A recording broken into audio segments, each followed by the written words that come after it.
Hi everybody. Welcome to it's a little fishing game that I downloaded. No, it's Uminaku no Naku Koru ni Umineku. Why do I keep saying Uminaku? I think because I read it too quickly. But yeah, we're gonna play this is episode 2. We're going into it after the second book club. So I've heard a bunch of stuff about this. So let's do it. Welcome to Rockinjima. Begin a new game. Suspended games can also be started from here. So yeah, let's go ahead. Episode 2, let's do it.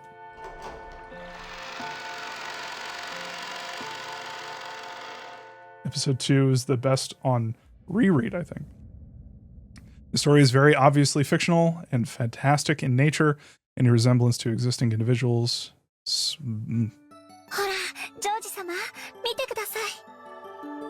George-sama, please look.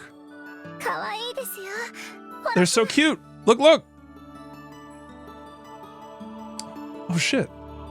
Shannon found a pair of hammerhead sharks swimming playfully in the tank and looked as excited as a grade schooler seeing an aquarium for the first time. Hello? Yeah, they really are cute. Almost makes me want to eat them. I feel so sorry for them. Did you know?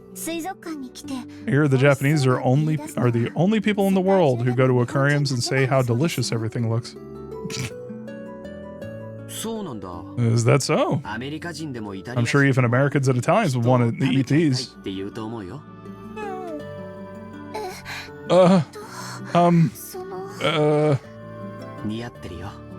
Those clothes look good on you. Okay. Alright, what is happening here? Where? Maria, help. Oh, no. Oh, no. Really? Shannon clutched at her chest with both hands in embarrassment.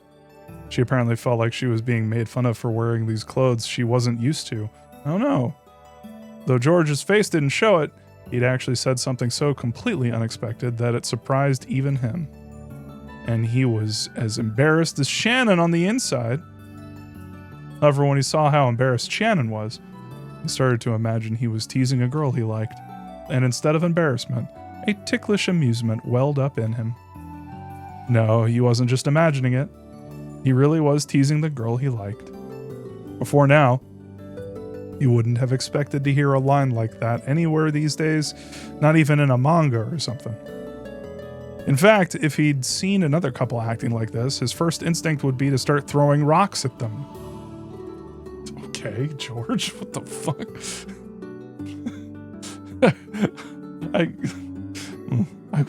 Rachel and I are very playful in public, and so it's like George starts throwing rocks at me. I'm throwing hands.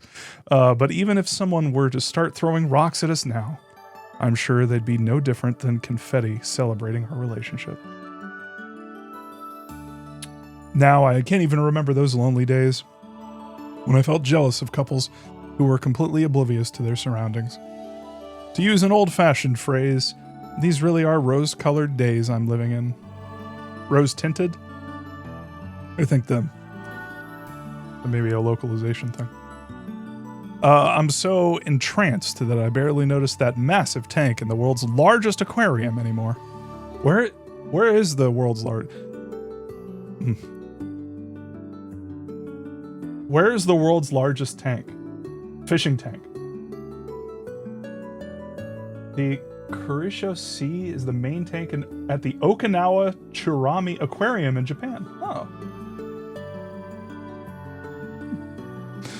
Instead, all I see were the expressions flitting across Shannon's face as she plays with the fish. Yeah, the year isn't... Well, no... I guess it's... Is this still 1986? I guess it has to be before that, right? Funnily enough, Rokujima. Well... it's amazing, isn't it? It's my first time seeing a tank large enough for a whale to swim in. I heard this tank is the biggest selling point here, and that it's the biggest in the whole world. Is that so? Sugoi desu ne. That's amazing. It's really wonderful. It doesn't even look like a tank at all. More like they sliced off a part of the sea with a knife and brought it in here. I think about that sometimes because of the glass. Yeah. And probably ice. Anyway, you're right. This really is a little sea. Despite its size, I hadn't thought of the tank as anything more than a tank.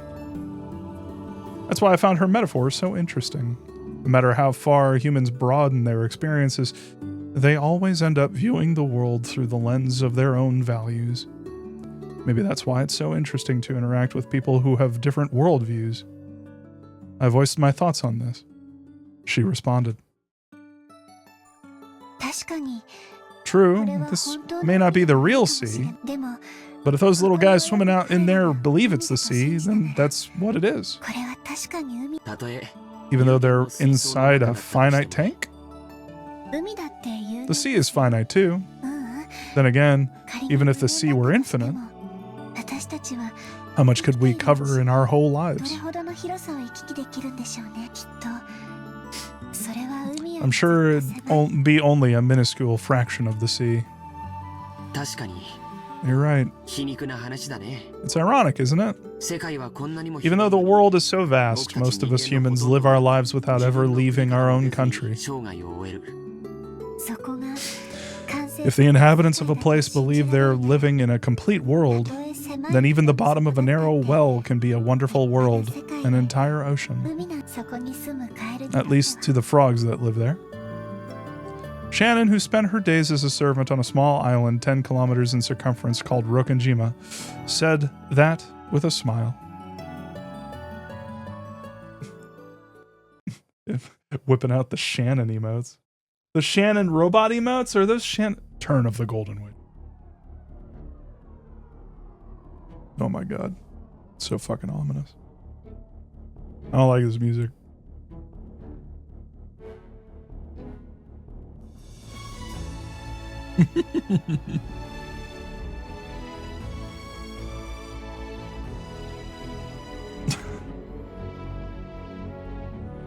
The aquarium is nice.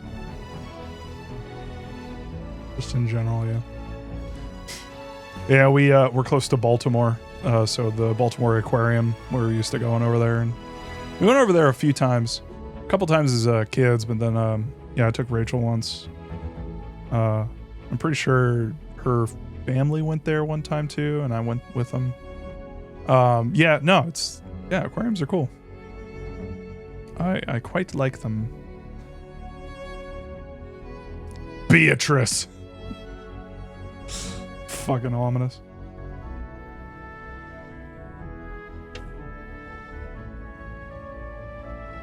Rondo of the Witch and Reasoning. All right, let's do it. She's gonna have us suck her toes.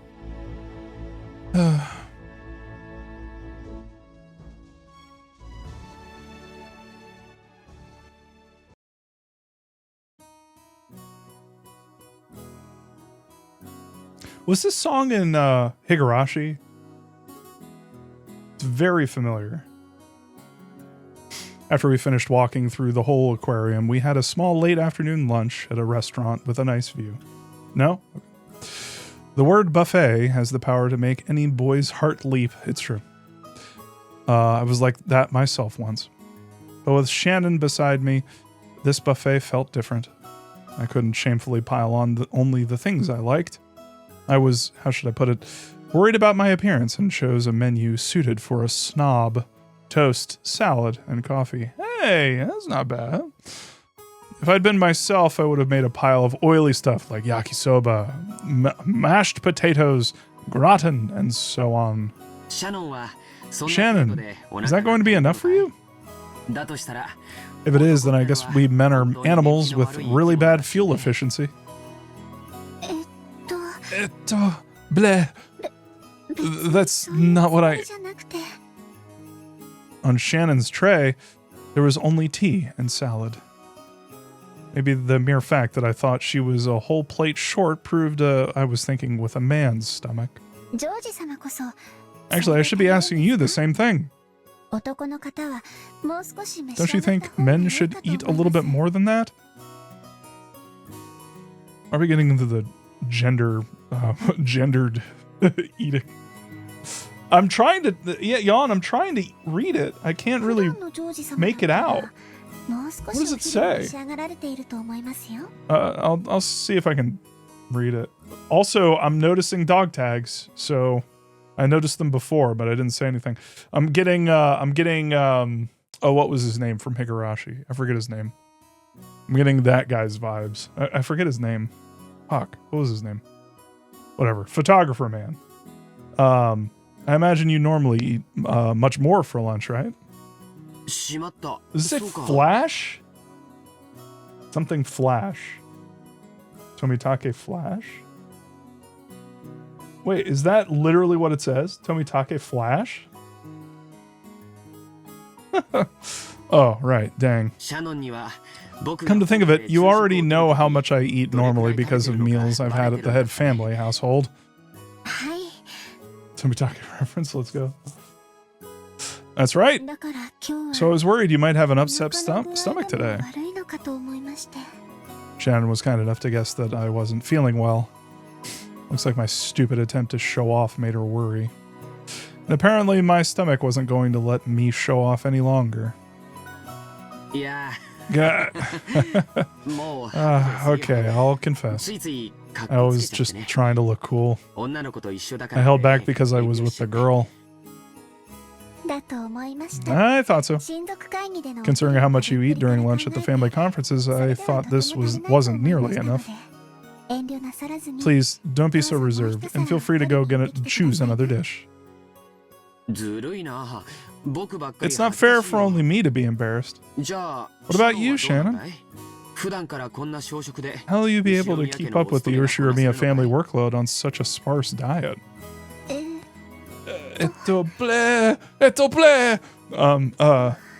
Ow.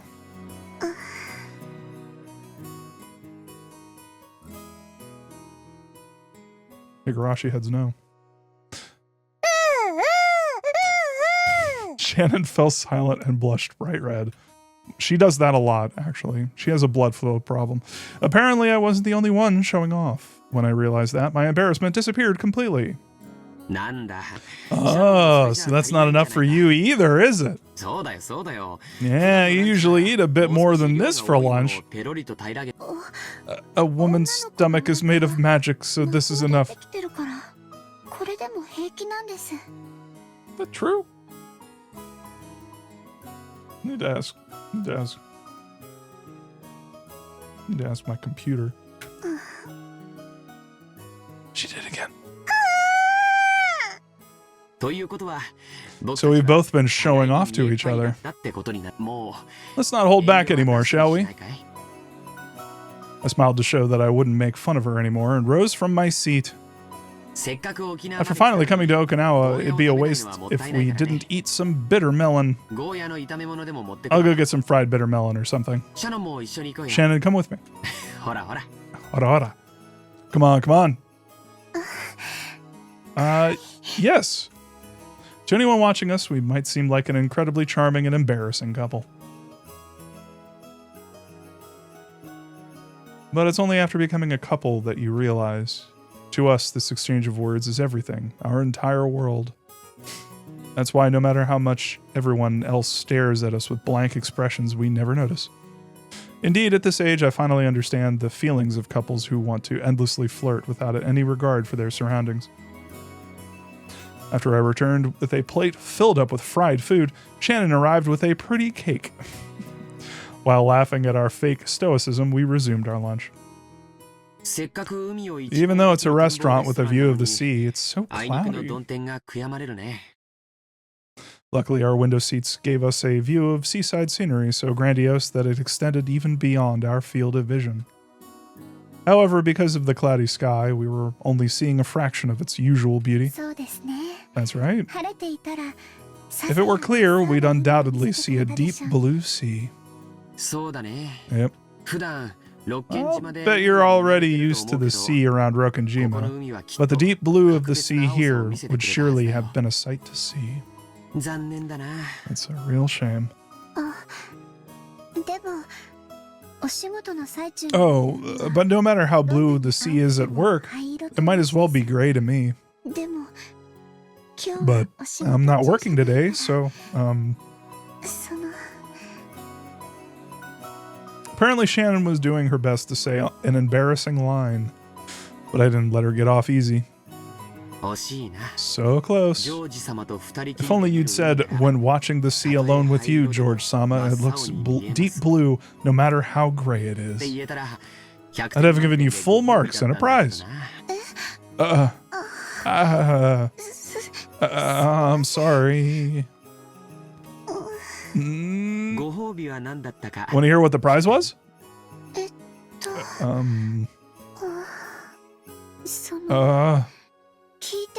If you don't mind telling me. No. I won't tell you. No. That's not fair. It's no fair. When I was in elementary school, I was always the kid who got bullied.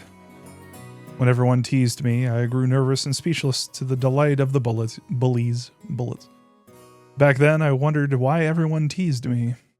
But now, teasing Shannon like this, I understand why. This is so much fun. I can play with her emotions however I please, and I can have them all to myself. Right now, I can't think of any greater pleasure. That's why I have to go easy on her. It's not as though I want to make her feel embarrassed and upset. So I decided to be nice and change the subject. Best not to be too obstinate. When you finish your lunch, do you want to take a walk on the beach? Maybe the clouds will clear up and we'll get a beautiful view of the sea. So desu ne, that's right. I want to go see it. Yeah, let's do it. But that cake really does look delicious. Maybe I'll get one of those too. You mustn't. If you eat cake right after eating lunch, you'll get fat. It looks like Hideyoshi-sama's blood is pretty thick in you, George-sama, so you'll get chubby if you don't take care. Ma'am. Shannon, you won't stop liking me if I get fat, will you? After all, I wouldn't stop liking you if you got fat. I didn't mean it that way. If you don't take good care of your body, it'll be bad for your health. Ow.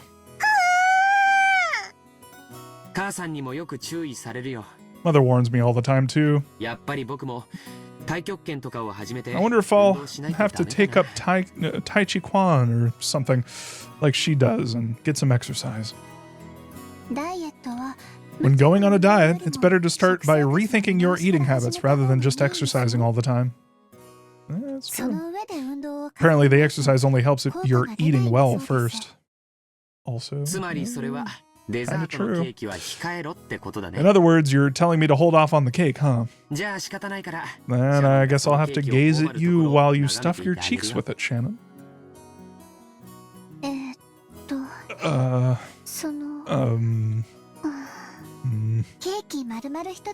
whole cake is probably too much. But maybe just half of one would be okay. Here, it's really delicious. Jan, reminder they're in Okinawa right now. No, yeah. Bro basically flew his 16-year-old girlfriend out to Hawaii. I'm getting some vibes here. And they're not all good. I'm picking up on some. I think Shannon is, and this is just me. Maybe I'm like George. Why are people saying George? Did I say something wrong? Anyway, I'm getting a bad vibe. No, he's just George. Oh, okay. All right. Yeah, I'm picking up the bad vibe of George. Man, this. All right, I'll keep this quick. I think Shannon is acting very awkwardly, not because she is into him, potentially. I think she is entertaining this. I think that she basically is like, this is basically her boss, and they're going out on like a work thing. Or at least maybe that's how she might be thinking of it that way. I want to allow Shannon the ability to actually have feelings for George, if that's the case. But this is such a fraught, like, dynamic that it's like hard for me not to read like kind of toxicness in it. And I just, George, man, I don't, George, man, I don't know. Shannon cut her own cake and tried to move half to my dessert plate. I had no doubt that she wanted to share the delicious cake's flavor with me. That's another aspect of this, is like how much of this, because we're viewing this from George's perspective, how much of this is actually like George like reading into it, and maybe he's inferring things that aren't actually there. Maybe Shannon's like, if I'd be interested in seeing the same scene from Shannon's point of view, you know? And I get the feeling that we might not see that for a while. So, however, I meanly pulled my plate away from her. She blinked in surprise. She couldn't seem to figure out if I was refusing the cake or not. So I winked, opened my mouth, and said, "Ah."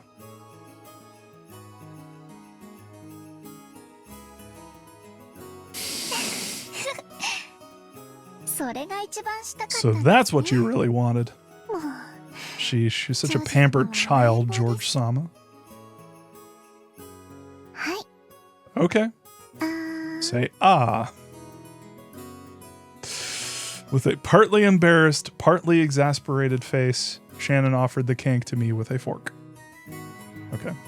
I keep also forgetting the age difference. Like, how old, reminder, how old is George and how old is Shannon? Chomp. It tasted like a cheap chocolate cake you might find anywhere. 16 and 23. Okay. Yeah. All right. Never mind. Oh, fuck. You don't even need any, like... Oh, man. Oh. Yeah, that deserves a...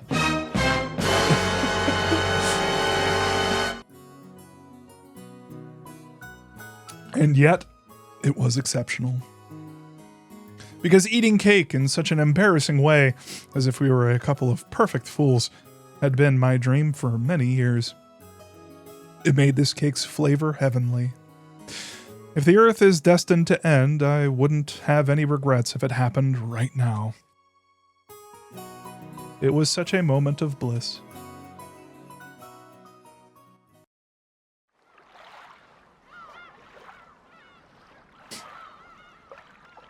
When I was first reading, this was 10 plus years ago, nobody ever pointed out the age gap. Oh no. Ooh. Oh man, I really wish we jumped forward in time to finishing this so that I could. I'm really curious if this plays into the story. I'm really curious if Ryakishi actually like interfaces with this like sort of aspect, because we've already had a conversation about it on the book club, so I'm really curious, y'all. Anyway, after that we gathered shells, ran from waves, and enjoyed each other's company while walking along the beach. In the end, the clouds never parted. However, we both believed that the sea reflected in our eyes was a deep blue. Somehow, I'm so happy that it scares me. You do say that from time to time. What is it you're afraid of? I'm a servant of the Urshiramiya family. For someone like me to be walking like this with a member of the family, it just felt like it was too much for me. I'm also surprised. I didn't just meet you yesterday or today, Shannon-chan. We've known each other for years now. However, we can only meet during those family meetings that only happen a few times a year. Back then, I couldn't even imagine having the sort of relationship where I could spend time with you like this. It was the same for you too, right?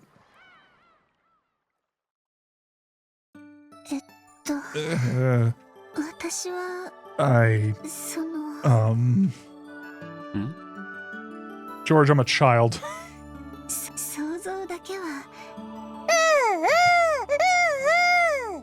That was the wrong button. I meant to mute myself.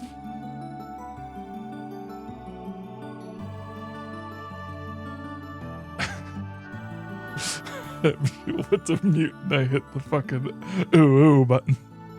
I did imagine it. No, I mean, maybe I should call it a kind of daydream? I did think about it. It'd be like being in a relationship with you, a boy who was always so gentlemanly and considerate. Though it was only ever a fantastic daydream. And we must have your believing heart to thank for our relationship. Magic dwells in the power of love. So I'm sure that magic brought us together. Okay, nerd. So desu ne, you're right. I really do think it was magic. Dark magic. Wait, she really does think it was magic? She doesn't look too happy about it. Well, I mean, she thinks it was magic. What if it was like fucking black magic, man? What if it was like dark magic, dog? What if it was like, what if George...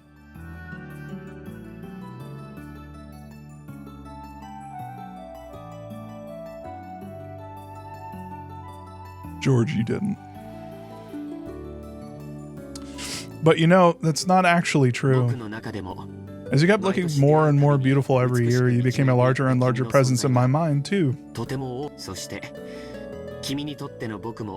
Ever since you were 11. Oh, I don't even... Oh, man. When did Shannon start working at the Ushiramiya household? Like...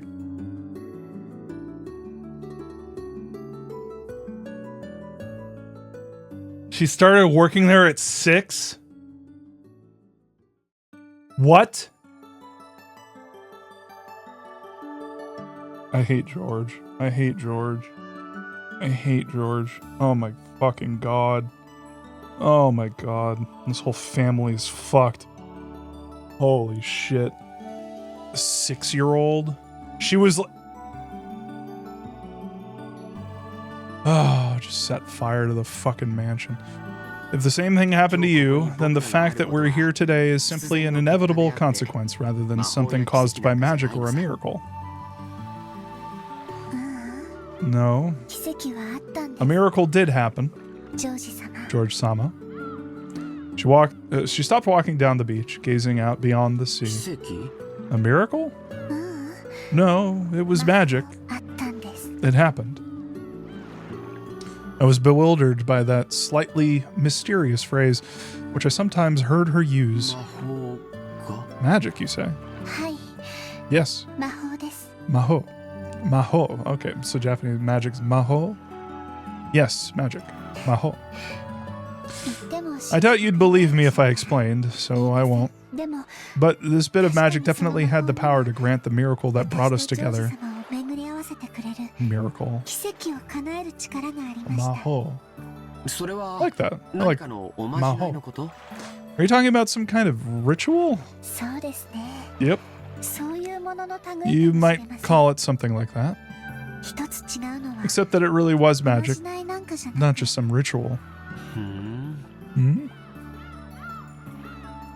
Maybe it's all girls, not just Shannon, who tend to treat encounters as miracles or coincidences.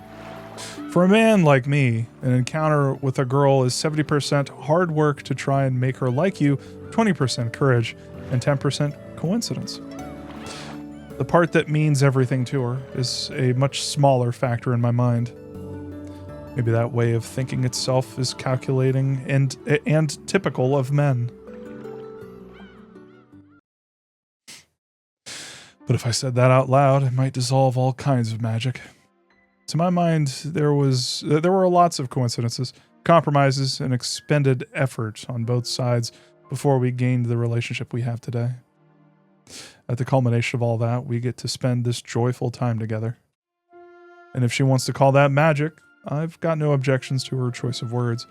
So he's basically like kind of admitting to himself that he like kind of manipulated her a little bit. Maybe I'm reading. Maybe I need to chill and just, I don't know. Here's the problem. I just don't like George.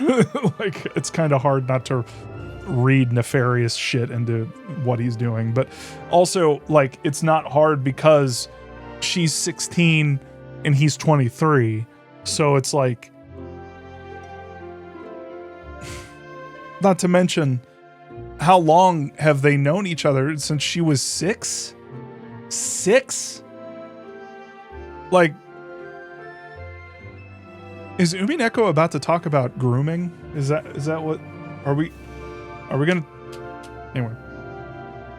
So I'll stand up for that magic.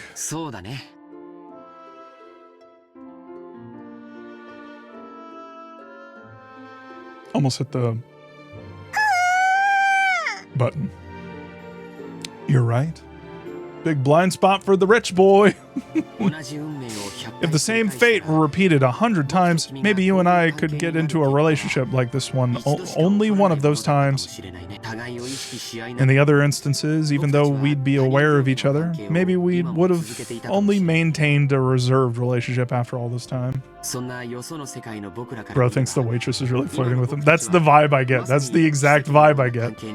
From the perspective of those other me's and you's, you and I are undoubtedly in a miraculous relationship right now.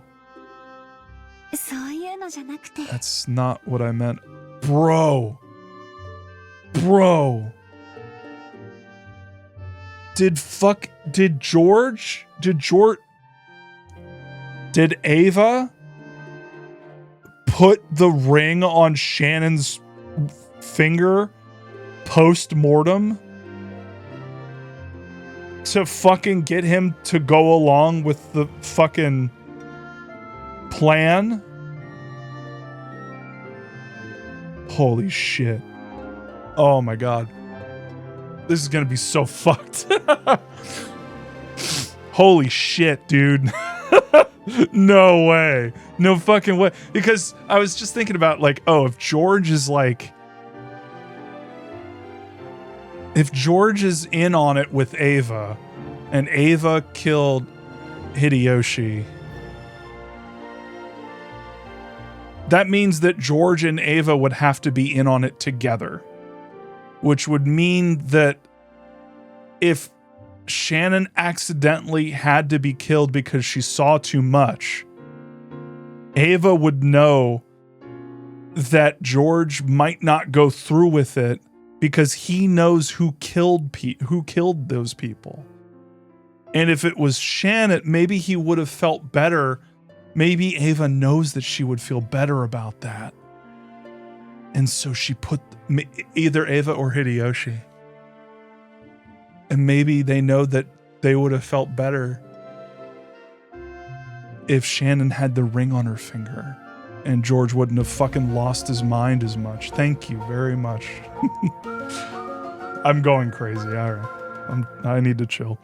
That's not what I meant. It really was magic. No matter how often you tell men something like this, they'll never believe it. Kennen-kun didn't believe me at all either. I believe you. I'd hate for the magic to fade away because I didn't believe in it. George-sama? See, Sama. Sama, that... Me when I murder my son's underage GF and then also my husband. I mean, tell me I'm wrong. Tell me I'm wrong. Don't actually tell me I'm wrong.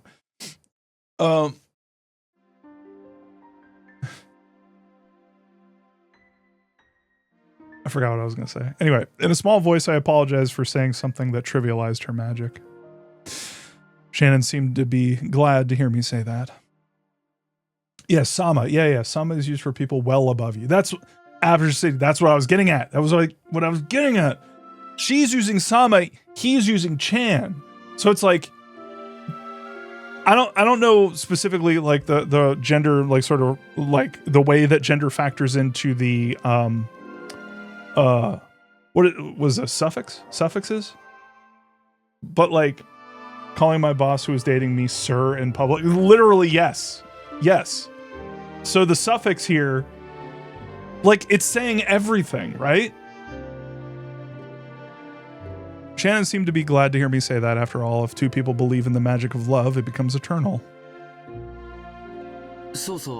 Oh, that's right.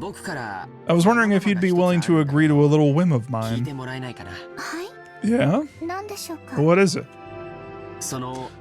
You call me George Sama, right? It's not that I dislike it, but would you consider not calling me that anymore? Okay, here we go. Of course, you have to keep up your appearance with the Yoshiramiya family, so I wouldn't force you to do so during your everyday routine in Rokkenjima. But when we're alone, I'd rather you didn't call me that. Yeah, let's make that a rule. A rule? A rule. Brother. Okay, let Dr. Zhang say fuck a George.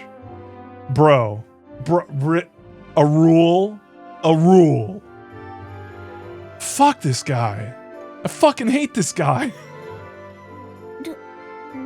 A rule? What would happen if I violated that rule? Oh no. Maria, what do you think about this? I agree, yeah. It's really not very good at all. What do you think this portends, Maria? That's what I thought, yeah. I agree. Maybe we should have some kind of punishment game if you break the rule. Okay, well, Higurashi reference. Yes, what should it be? Want to hear? I fucking hate this guy. No, I don't want to hear. Ha ha ha ha ha ha ha. I'm George. I'll have to think about what it should be. Okay. George San? What does San mean? Sama is like, yeah, it's like sir. San. Yeah. Mr. Doesn't call him Chan? Bro! I am begging you to fucking, like, you have the money to buy several clues. What is with this fucking guy? Yeah. I love the way that sounds, brother. Oh my god. I'm so happy, Shannon. I also have another name. It's Sayo. Sayo? I see. The rule's gotta be fair after all. I'll follow it too, and from now on, I'll call you Sayo. Sayo. Okay, Sayo. Thank you. Aperture City, thank you. Okay. Sayo. Hi. Yes. She's nervous the entire fucking time. Oh my god. That's me puking. I held her shoulder and drew her close. Bro. She's so uncomfortable. Jan, from what I can tell, George is using direct language and Shannon is still using distant language. She's being polite and putting distance between them.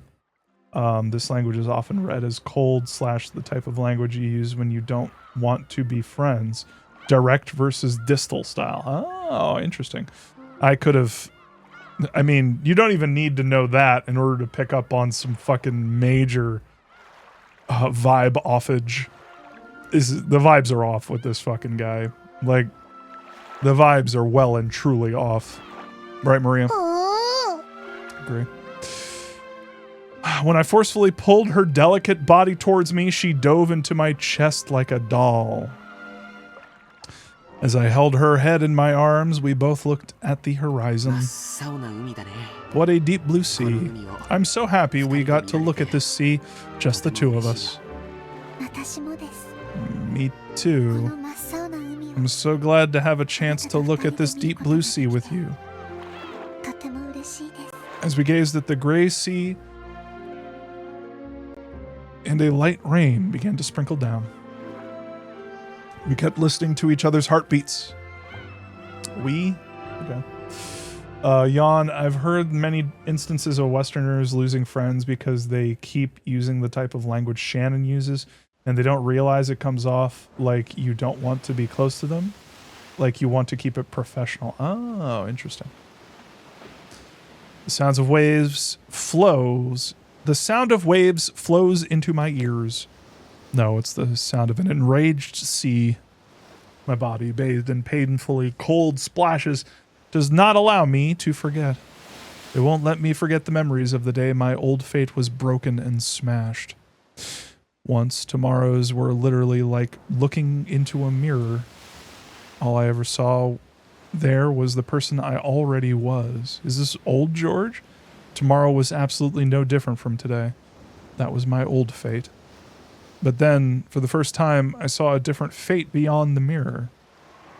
The witch whispers to me. So Battler, she tempts me to take a bite out of the fruit of knowledge. She torments me, saying I'll be furniture as long as I stay in God's paradise. Canon? So I decided to choose the path of knowing love and tried to become a person. Those days were like sweet honey, but at the time I didn't realize that they'd be the start of a new kind of suffering. I've arrived at a small island on a motorboat I've only just learned how to use. No, this can hardly be called a small island. It's little more than a rock jutting out of the water. On this rock is a torii and a small shrine. It was probably built to worship the guardian deity of Rokkenjima. Even though I don't know exactly what it signifies, I know it has to be something holy. Even in a place like this, I've got to take just one more look around to see if there's anyone who might get mad at me for coming. I see nothing but the stormy ocean, Nijima looming in the distance, and the waves breaking against Rokkenjima's steep cliffside.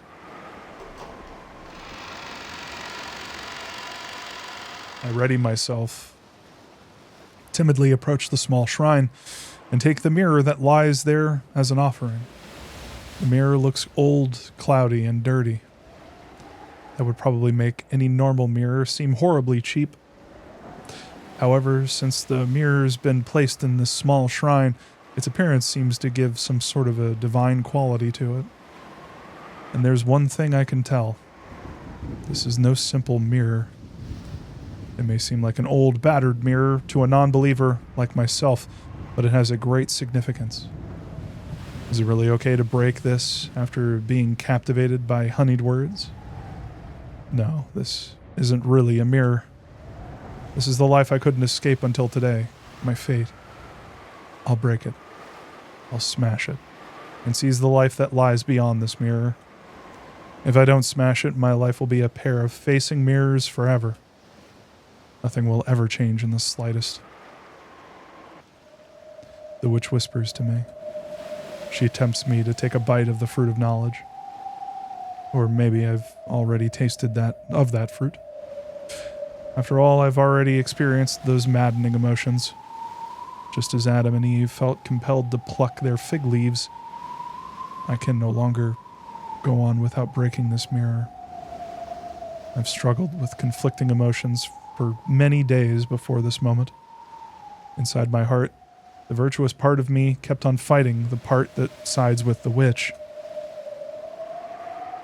And now, here I am. Did the part of me that's here now, right now, win or lose? There's only one thing I know. To obtain something, you must be ready to lose something. Cowards who don't risk anything who never try to change anything will never be given the key that opens the path to a new future. That key is already in my hands. And that key is to break this, to smash it. Is there any other effort I can make as furniture imprisoned in Rokkenjima? No. This is the only way for me. Come, have courage. I'll free myself from being mere furniture, and by accepting a new kind of suffering, I'll become human. This is surely a small, yet large trial I must impose on myself. Come on, smash it. I'll smash it to pieces, the eternally unchanging fate that imprisons me. I raise the mirror high. I think back on the days of conflict that came before, and finishing my reflections in the blink of an eye, I throw it down. The thunder roars, crying out against me for my outrageous act. It truly is the hatred of angels trying to banish me from eternal paradise. I look down at the mirror tumbling at my feet, broken in 2 equal parts. And after making sure I've accomplished my task, I scream up at the raging skies. I've kept my promise. Now, it's your turn to keep yours, right? Thunder roars once more. I don't know why I didn't think it was Shannon. Literally, there's only one other person who, would talk like that and call herself furniture. I've already have been banished from paradise, so I'll have to struggle on my own if I want to live. The witch told me that is the single element of this world. To lose it means losing the world.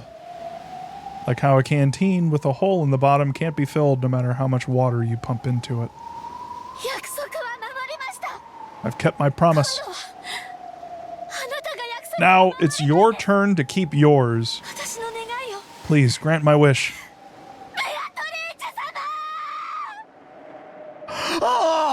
Beatrice!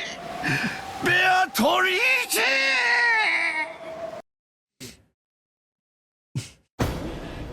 Nope.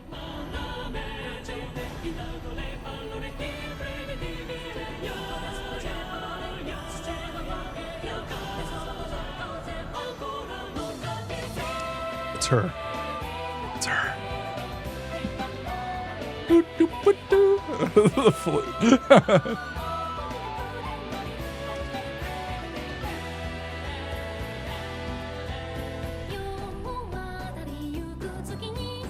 It's her.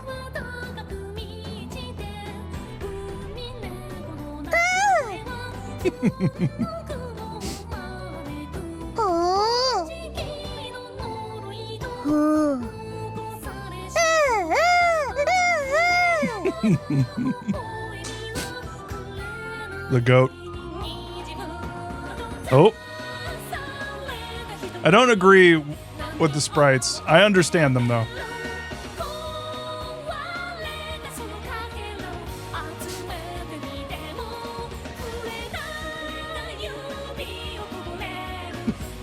Fucking George.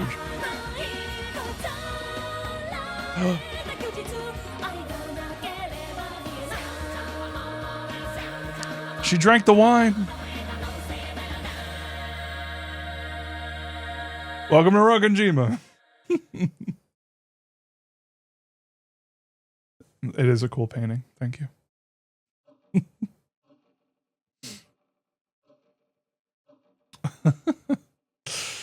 Hold on. Rainy Day Jules. You're not... Automod's not letting you say fuck ass. George's fuck ass fit in the intro of the episode does look better in the sprites, yeah. My mind wandered. Back to the days when I could barely imagine the happiness I have now. I was a middle schooler at the time. A normal girl who thought about love as much as you'd expect of someone at that age. But in truth, it was wrong of me to have that dream. After all, I am furniture. Furniture is nothing more than a tool, not a human.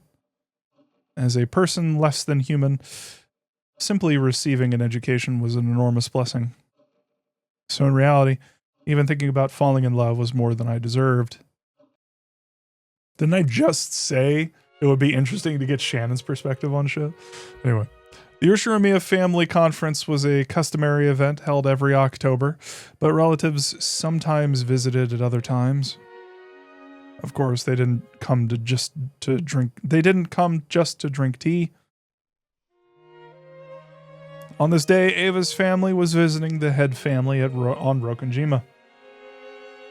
Anyone in chat furniture? Ryakishi was listening. Jan, you're onto the second chapter now, but you can definitely keep going. Okay. Yeah, that was like around half an hour, so yeah. I'll keep going. I didn't realize that was the end of a chapter. The 3 members of Krause's family and the 3 members of Ava's family had gathered in the parlor and were having a friendly chat about recent events. Genji had supposedly told Kinzo of Ava's family's arrival, but he still hadn't come down. He was probably immersed in his research and couldn't spare the time. Genji? Research? This often happens, so the others waited patiently for their fickle father to arrive. Oh? How promising. Make sure you work hard under your father, building the skills you'll need if you want to lend him a hand soon. Thank you very much. That's how George says. I've learned countless precious things from the many experienced people Father has introduced me to. And these were all things I could never have learned in school. Alright, I'll stop it. When you're in school, it's not math and language you're learning. What they're really teaching you is the right outlook and attitude for learning more. Once you've got that base, you can finally start a long period of study that'll last your entire life. I'm curious to compare if those are the exact words from the previous chapter, because I do remember Hideyoshi saying this, but if I forget if it's he said this in the exact way. People who don't get this end up spending their whole lives as fools who never learn. Yeah, he probably just getting full marks in math and language won't do you any good at your company. Oh, indeed, that is exactly right. Indeed, that is exactly right. Hideyoshi-san, your style of education never fails to impress. Well, this still takes place before episode 1. Well, I mean, this is episode 1. I forget where exactly in episode 1 it takes place in, but yeah, anyway. George isn't quite a full man yet. He better always keep that in mind and embrace his studies. They said this is earlier? Well, he said the same shit. I guess he would say the same thing to Battler as well or something. Stop it, dear. George is always giving it his all. Right? Oh, right. I think Hideyoshi said that to, what's her name? It's not Shannon, because Shannon can't, it's Jessica. Dads do be repeating themselves, it's true. Truly admirable. I wish our Jessica would learn from him.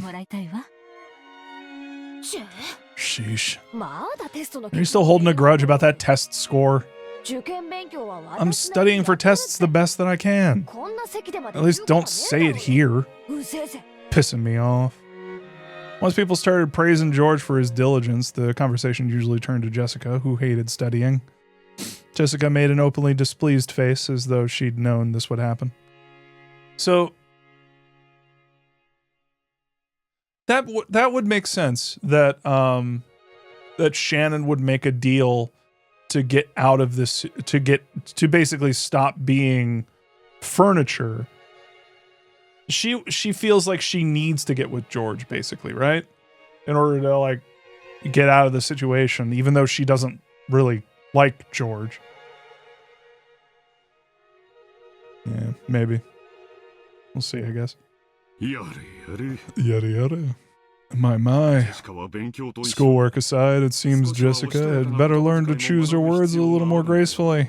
Sorry, I can't put on a voice with this motherfucker. I can't not put on a voice with this motherfucker.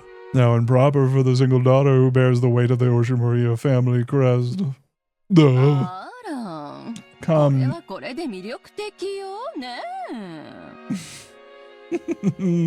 Like milk and honey. Come now. She's quite appealing in her own way, isn't she? Times change. The time when we had to act all modest to entertain men ended long ago. That's right, that's right. I knew you'd understand, Aunt Ava.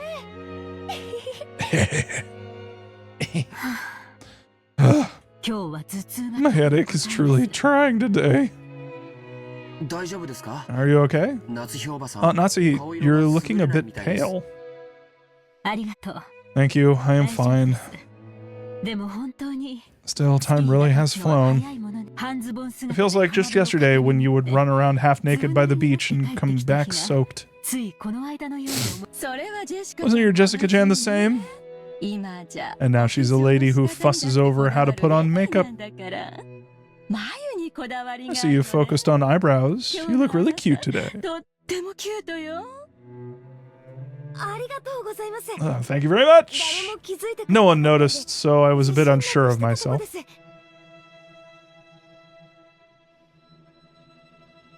Wait for it.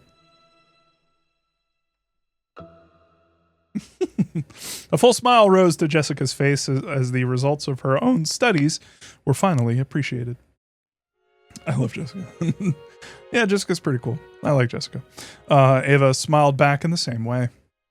Let me be clear. I love Ava, even if she's like killing everybody. She is the quintessential support women's wrongs. Then she turned that smile towards Natsuhi. Bitch.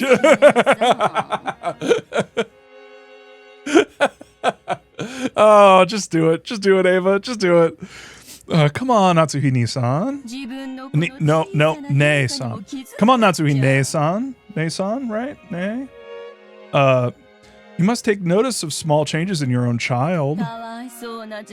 Poor Jessica-chan. Oh my god, bro. No. Oh my god, Ava. Put the knives back. Oh, Ava, I love you so much, but you can't make me choose between you and Natsuhi. You can't. You're not winning that fight. I'm sorry. I am so sorry. She has a rifle. You probably wanted your mother to notice first, didn't you? No problem, no problem. That person never notices anything. Okay, Jessica. Okay. Jessica, I cannot condone you speaking of your mother in such a fashion. Apologize. Later, I will speak to you at length about your language. If you don't want kids getting in your way, just say so. I'm gonna take a step outside. It's getting stuffy in here. Jessica. Jessica was still at that age where tests and entrance exams are pretty nerve-wracking. Recently, she'd clashed often with her mother, who was enthusiastic about her education. Excuse me. Yeah. Jessica, who was trying to leave to the parlor in a bad mood, bumped into Shannon, who was pushing a serving cart filled with tea. Shannon, no need to worry about my tea. I'm just going to go wander around the garden. Milady. Shannon, the tea is getting cold. Serve it quickly. My apologies.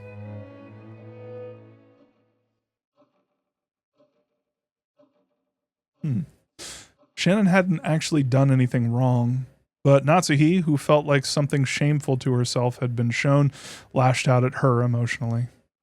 Oh. This was something that often happened in the Urshirami family. You don't say.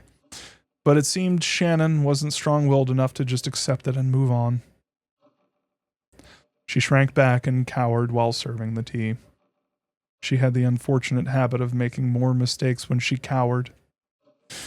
Her pitiful appearance ruined the peaceful atmosphere that had existed a moment before.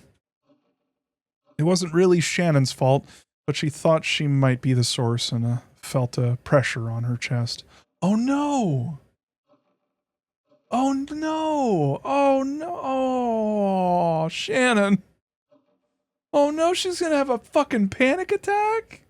Oh man. Oh, Shannon. Oh no.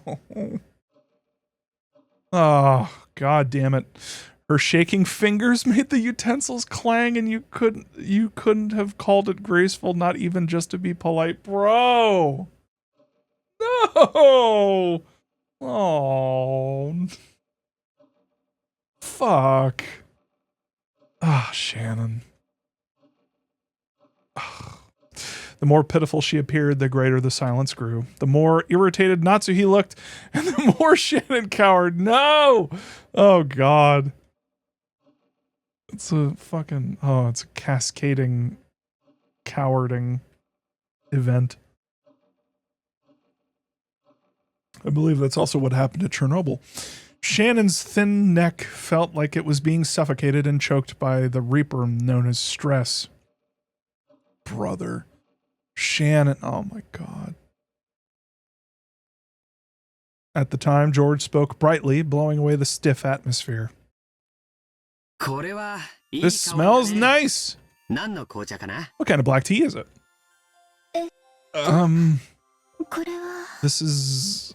No, don't say it. I'll guess. It's a very distinctive smell, so I probably know it. Is it Earl Grey? I think it probably is.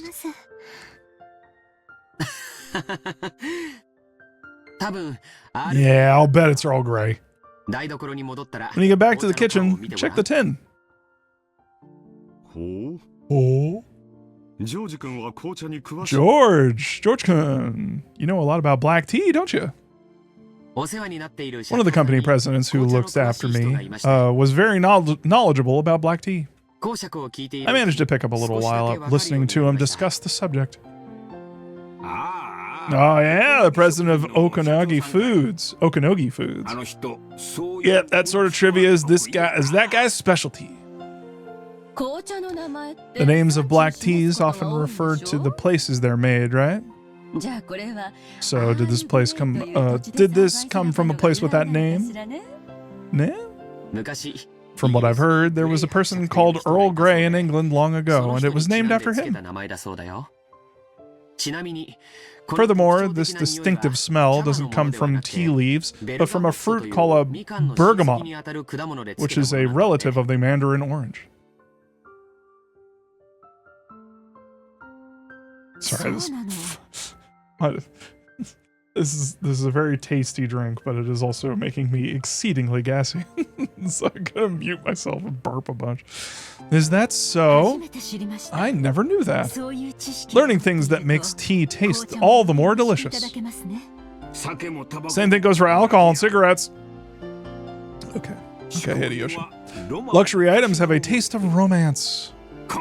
Knowing stuff like this deepens the taste. Okay, dude.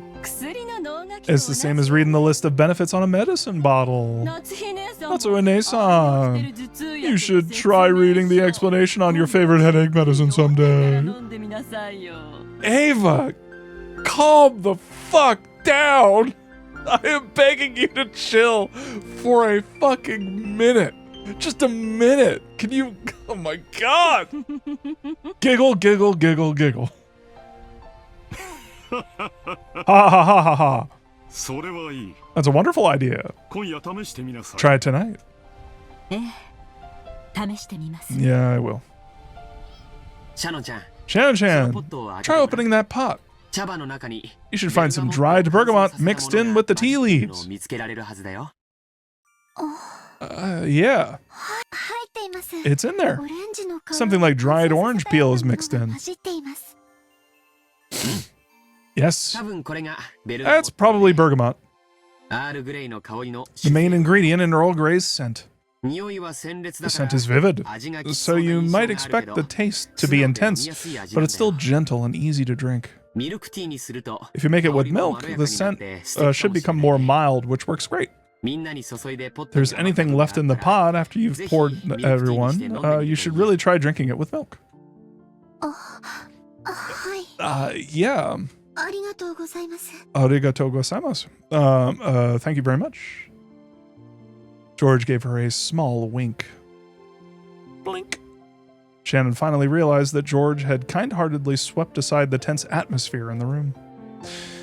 And he had done it for the sake of Shannon herself, a cowering servant. The Ushiramiya family did not pamper their servants. Any display of awkwardness would be harshly punished, so it was rare for them to give a helping hand like this. Thanks to George's kindness, Shannon managed to regain control of herself and finished serving tea without further incident. As long as she stayed calm, she could carry out her work elegantly and flawlessly. By the time the tea was laid out on the table and its elegant scent filled the room, the atmosphere had completely returned to its former peaceful mood, and everyone praised George's knowledge. Shannon wanted to thank him for saving her, but it didn't look like she would get the chance. So she decided to at least thank him inside her heart, praying to God that George would hear it as she pushed the serving cart away. Oh.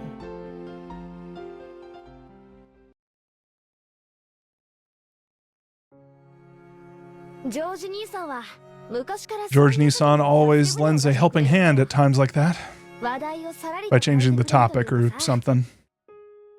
Shannon and Jessica were in the rose garden. Jessica still hadn't returned to the parlor after getting into a fight with her mother and was nonchalantly killing time here. When I think back on it, I get the feeling this wasn't the first time he's helped me like that.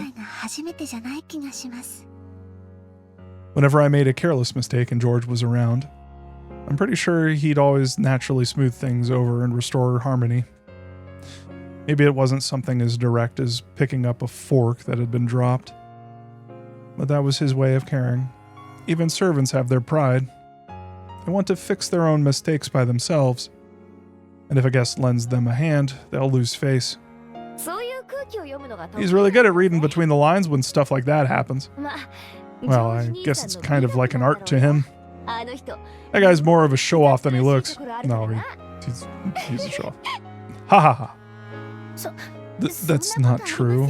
I think he's a really wonderful person. Shannon, you haven't fallen in love with George Nissan, have you? For once, Shannon had disagreed with Jessica in a slightly forceful tone, which immediately caught Jessica's attention.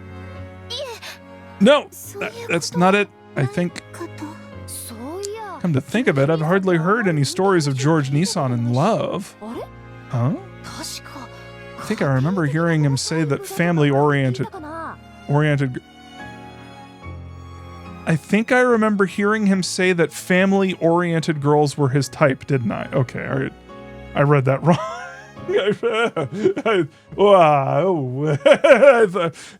I misread that. Ooh. Yeah, Tradwife. Yeah. I read that in I read that as in he's into his family. Sweet, that fits you perfectly, Shannon. You don't fucking know me. It does? How could... I'm not, suitable for such a thing. What's up, Zydaz guy? How you doing? Thanks for the follow. Welcome.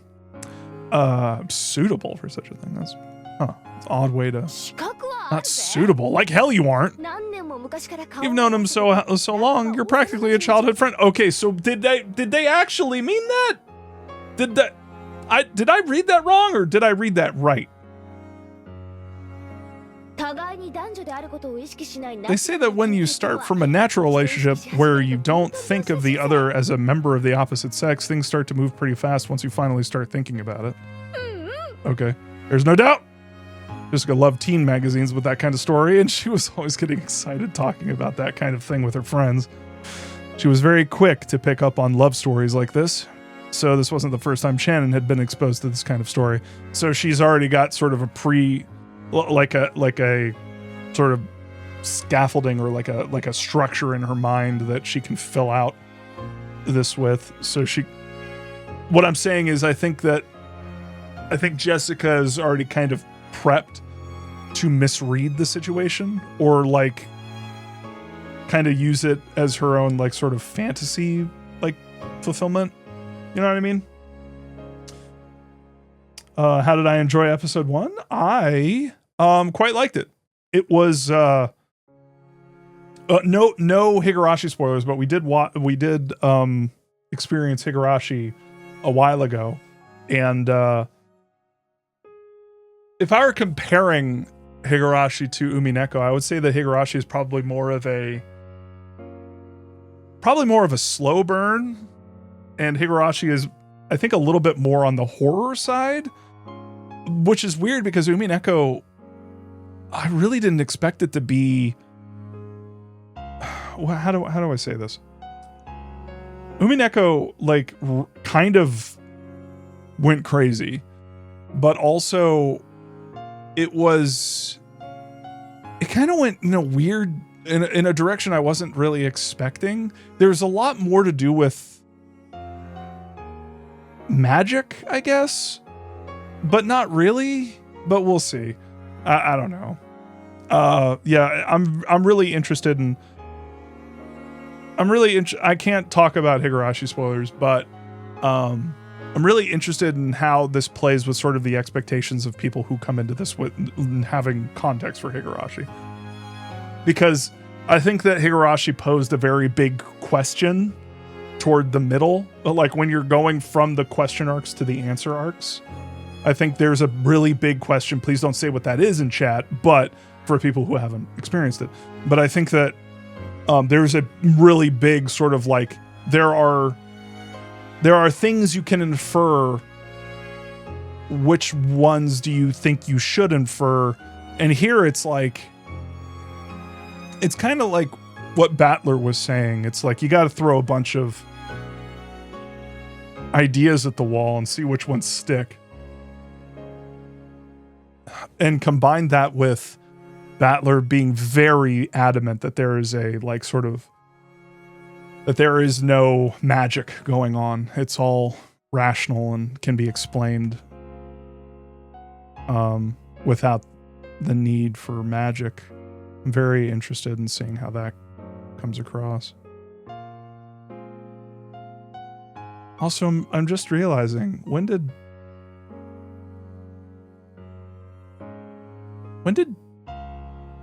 Shannon break the mirror? She drove up on a boat and then drove up to the Torii Gate and broke the mirror? But we're before that, you think? I guess that would make sense, because like she does disappear for a bit. I don't know. I guess we're gonna find out. Anyway, she was very quick to pick up on love stories like this. Wasn't the first year, yep. But this certainly was the first time she'd started thinking of George as a member of the opposite sex. She was furniture, while George was an honored guest and a member of the Urshiramiya family. Furniture, would you say that George is a couch fucker? Oh my god. George is very JD Vance coded. Until now, she'd assumed that even imagining any deeper relationship with him would be impermissible. So she hadn't thought of it. Since it was someone else's problem, Jessica poked fun at it, seeming to enjoy herself. It was all Shannon could do to hide her blushing cheeks. Man, this girl is always blushing. If George were to appear at a time like that, she'd have no chance of keeping her cool. They saw George come out from the entrance hall of the mansion. It looked like he'd seen them as well. He headed over, waving his hand. Shannon had to frantically try and regain her ordinary composure before George reached them. Grandfather finally came down. Okay, so this is like... yeah, not the night. Now they're having an adult discussion, so they chased me out. Escaping then was the right choice. It'd be better to kiss the angel of death than look at grandfather's face. Jan, what exactly does furniture mean to you? It's just that it comes up a lot at this point in the VN. But furniture's furniture. Furniture's like... when she says that she is furniture, to me it means that she is like not a human being. She is set dressing, basically. Like, she's part of the environment. She's an environmental object. Yeah, that's how I'm...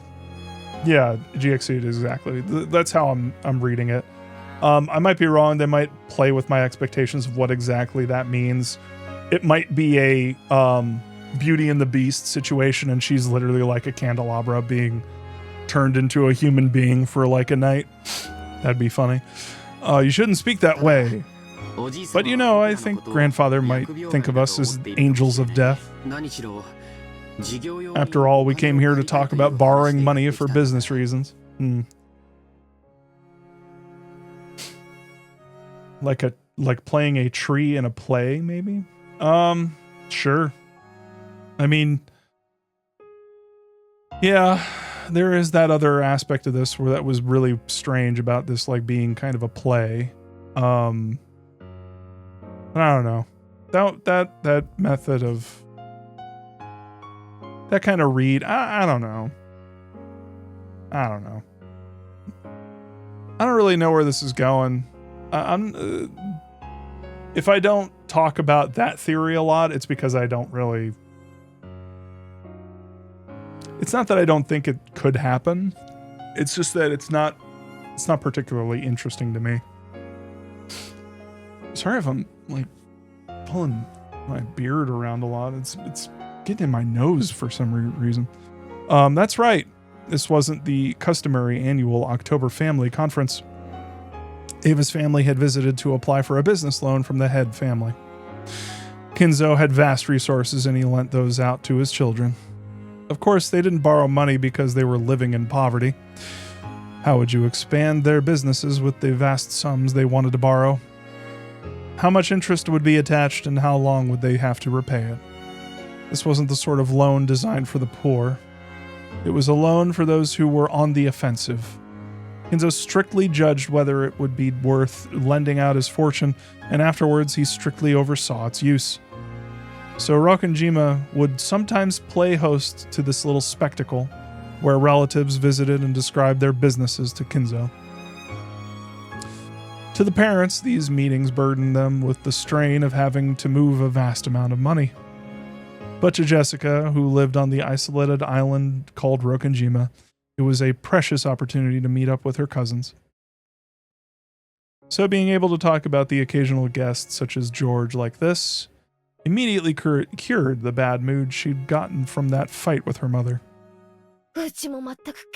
My family's totally stingy too. They've probably got money to spare, so why not lend it out graciously? Dad and grandfather will probably get pig-headed and act all important. It's natural to be prudent when lending money. Of course, my father will use what he borrows to expand his business, and he came with a plan that promises a solid probability of repayment. Everything else is left up to the presentation. But I really wish I could watch from the corner and learn. Mother chased me out. I'm a little let down.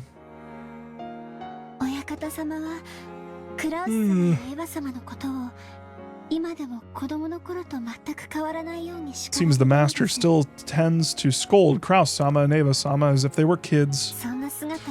I'm sure she didn't want to let her son see that. As Shannon hung her head, she thought back on a scene familiar to those who worked in the mansion. Even Kraus, who acted haughtily towards his siblings, was still treated like a child by Kinzo. Shannon herself had often seen Kinzo slap Kraus and tell him to sit up straight. It was probably very embarrassing to be coerced like this at his age. Taking care to avoid being present at times like that was one of the important responsibilities had by the servants working there. However, the fact that Shannon had ended up witnessing such a scene meant that she'd messed up at least once in her past. Yeah, I imagine so. Maybe you're figuring that out and staying away is part of a child's duty. Ah. That aside, the flowers in this garden are truly splendid this year. George stretched as he said that, and he smoothly changed the subject away from one that was a little gloomy. This time, Shannon noticed it too. This person, George, could sensitively figure out the situation and always change the subject to something harmonious out of kindness. It was so smooth that Shannon hadn't noticed it until today. Today, Shannon really had to admire the way George did that. Of course, of the boys close to Shannon's age that she'd known, nearly all had been classmates during her period of mandatory education. But they had all been young, and none had possessed the composure George had. Mere moments ago, he'd been just another guest. But right now, she couldn't help but think of him as something more. However, such thoughts were mere distractions from her work as a servant. Shannon tried to chase them away with a small shake of her head. What's up? No, it's nothing. Shall I make some tea? I will prepare some more of that Earl Grey. So you've remembered the name of the tea. I'm glad.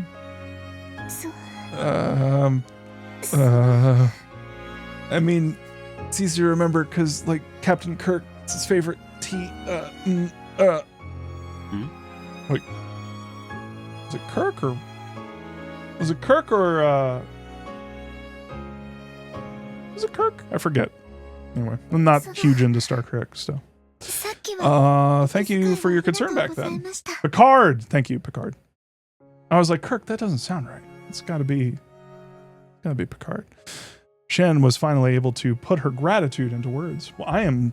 My composure, my posture, it's falling. It's horrible. Shannon was finally able to put her gratitude into words. If you wrote it out, it wouldn't be very long, but Shannon had needed a little spark of courage to say it out loud. But George played dumb. What do you mean? I don't remember doing anything I should be thanked for.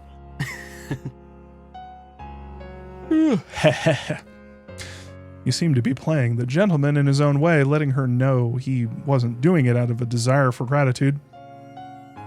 George's response seemed to be more or less exactly what Jessica had predicted. She couldn't help but burst out laughing.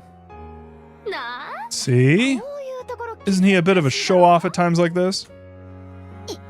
No, that's not... Jessica poked fun at Shannon as the latter remained silent, red-faced. George didn't know the details, but he naturally joined in, laughing the same way. Fuck you, George. The three of them lazily walked around the garden, catching up on recent events. George, as the oldest cousin, talked about his life experiences. Jessica talked about recent life on Rokenjima. And Shannon talked about her recent work. They kept going on about these trivial things. Even when Shannon heard the others talk about deeply interesting things, she never felt any particular interest in the actual content of their stories. She was nothing more than a servant, and she had no intention of delving into her master's lives. I guess you could say that it's like the play that's happening, the play is like what's going on inside the house right now. That's like kind of this quote unquote center stage. And then these are like bit actors who are like walking around like while the main event is happening, you know? I don't know. Am I talking weird? Anyway, she simply wanted them to enjoy their time speaking with her. They're off stage, yeah. And would only pretend to listen intently and nod at the right moments. But for some reason, the reason I say that is because like this moment right here can be interpreted as like them, instead of like talking about like things that you would think are related to the story or like their lives, it could be interpreted as like, because one of the things that's weird to me is that why is a servant talking to like George and Jessica? It's like, and I don't know, it doesn't like kind of, I don't know. I get that they're friends. That makes sense. I don't know what I need to stop trying to predict shit. But for some reason, the things George talked about today seemed to catch her interest powerfully. See, the reason I say that is not just because of what I just said, but also because you can interpret what she was just saying as like talking about her like activities or the things in her job. Her job could be flipped as like she is an actress, you know? And like, so talking about her jobs, talking shop. Anyway, I don't know if I believe that theory or not, but we were just talking about it. So it like kind of, I don't know, kind of came up in my head.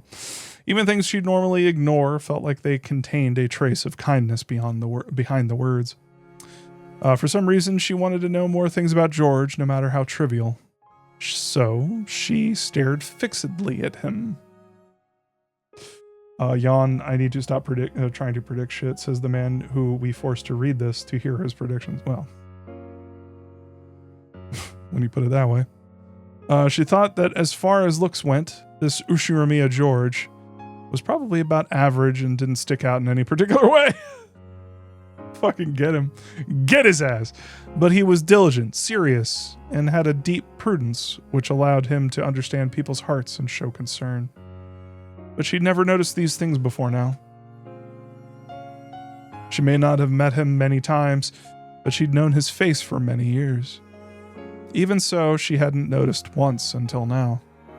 Shannon, embarrassed by her own obliviousness, blushed. George, perhaps thinking Shannon would listen intently to his stories, kept talking happily and at length about things he'd done and had seen. But Jessica didn't miss the slight change in Shannon, so she decided she'd change the conversation to a topic she was sure Shannon would be most interested in. Oh yeah, come to think of it. George Nissan, have you finally gotten a girlfriend or what? Where did that come from? Normally that reaction should have been answer enough. But for some reason, look at this mischievous ass. Fucking, look at her. Look at how fucking mischievous she is. My God. She's like, she knows what she's fucking doing. But for some reason, as she was now, Shannon wouldn't be able to understand it unless he said it clearly. George-sama is very nice. So I'm sure he's very popular. No, actually people hate me. Well, quit it, Shannon. Isn't cornering him like that actually pretty mean? I wasn't trying to be mean. I'm flattered that you have that mistaken impression of me. But unfortunately, I still haven't had a relationship with any particular girl. After all, my looks are below average, as you can see. Well, I can't speak tactfully in a way that can entertain a girl. I don't think that's true. And I think a man's charm is decided by something that can't be measured by his appearance. That's why I think it might be considered a very attractive man, George-sama. Shannon was being uncharacteristically verbose. She hardly ever spoke at such length. George seemed fairly pleased to hear someone applaud his charm like this, but he was just a little surprised at this sudden high praise. Jessica, now sure her guess was spot on, appeared to be barely holding back laughter. Thank you, Shannon-chan. I hope I do bump into a girl who's generous enough to feel attracted to me before too long. Yes, I'm sure you'll run into one. I'm sure there's at least one. There's gotta be one. There's gotta be a single person on this planet who thinks you're attractive, George. There's gotta be one. No, a lot of girls who will recognize your real charm. She probably wanted to say that there was at least one girl very close to him. Shannon avoided saying that much, drawing a final line as a servant. Really? I guess I'm kind of embarrassed. He had probably never been praised this heavily by a girl before. George's face turned just as bright red as Shannon's. As she watched the two of them, Jessica giggled sadistically. Well, I'm sure you'll eventually bump into a wonderful partner, George Nissan. But I doubt you'll be able to properly escort your partner as you are now, right? It looks like you're diligent, but you've completely abandoned your study of that. Sorry about that. I'll start studying that bit by bit.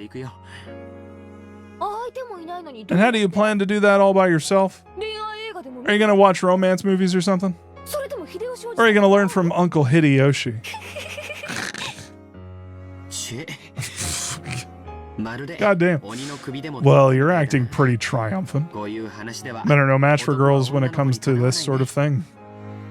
Normally when George and Jessica get together, their parents would say George is diligent and admirable, and Jessica is lazy and rude.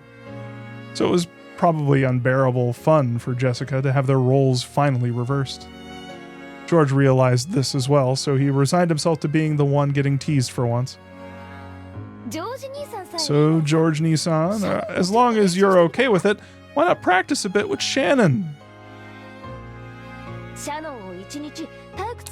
It'll be your job to keep Shannon entertained all day long on a date. What do you think? What do you... M'lady.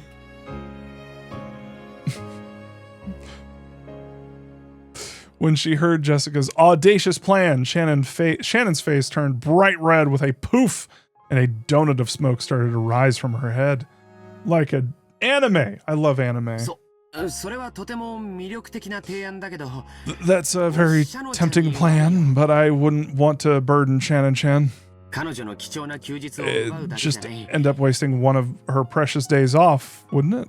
I'd be butting in on the sacred time that she should be spending alone with someone she really likes. I couldn't do something so boorish. I also, don't have a person I have feelings for or anything, so, there's no need to hold back for my sake. Shannon's blood had all rushed to her head. And it looked like even she didn't know what she was babbling about. Jessica, who knew how Shannon normally was, seemed to be finding this hilarious. She couldn't hide her cackling anymore. Is that true? I can't believe a cute girl like you would be single, Shannon-chan. George, I'm begging you to get a clue. She literally fucking works all, like, what free time? I am a servant, so, of course I don't have any relationships with boys. Shannon is 15 at oldest here. Which means that if Shannon ever wants a chance at getting herself a wonderful guy, she needs practice with relationships too, right? So you both want the same thing.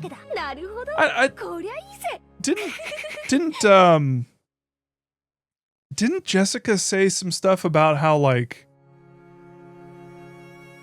was it Jessica? In the previous episode, I think it was Jessica was talking about how, like, Shannon, like, didn't she say something like Shannon had, like, reservations, or I forget exactly, like, I don't know, I just got the vibe that that something weird was happening with, I think she understood more about what was going on with Shannon and George, and maybe Shannon had confided in her. Am I off base on that? Actually, I don't know. Maybe you shouldn't respond to that. Maybe you shouldn't answer that. Jessica, what in the fuck is wrong with you? She did? Yeah, that's what I thought. It makes me think that, and I don't know, I'm just throwing this out there. It makes me think that Shannon realized, like, what was happening, or like she got to know him better, but basically got trapped in this situation because of fucking Jessica. Don't get me wrong, I like Jessica, don't get me wrong, but, like, I don't think Jessica really knew what she was doing here. Because once this starts, it's really fucking hard to stop it. Because she is a servant. Because George is like... Yeah. Yeah. Yeah. Yep.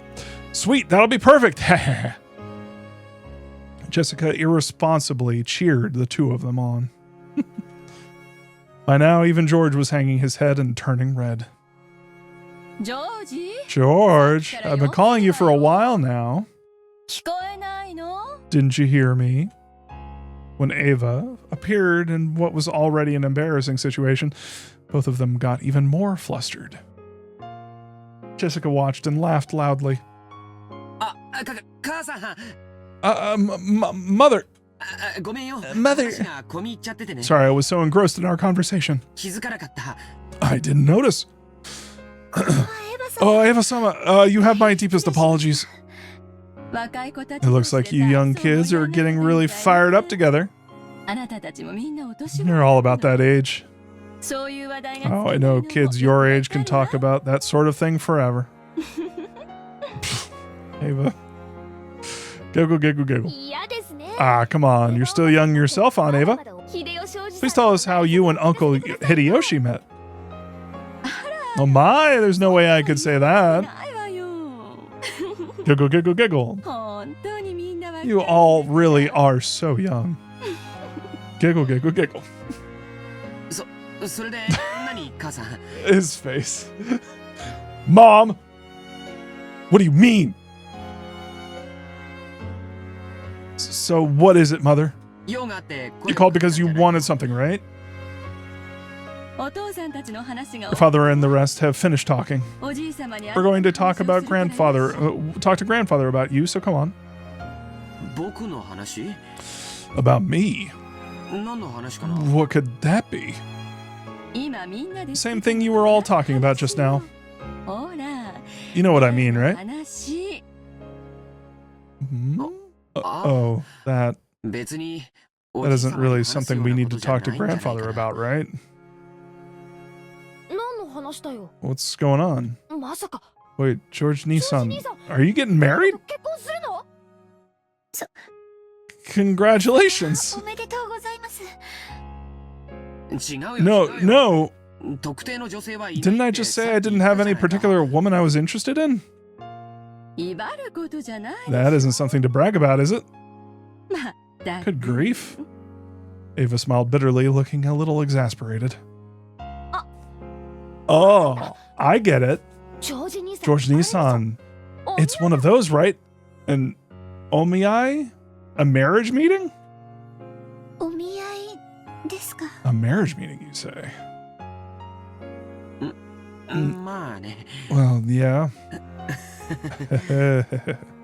Surely as a man, George wanted to find a partner by himself and bring her home with him.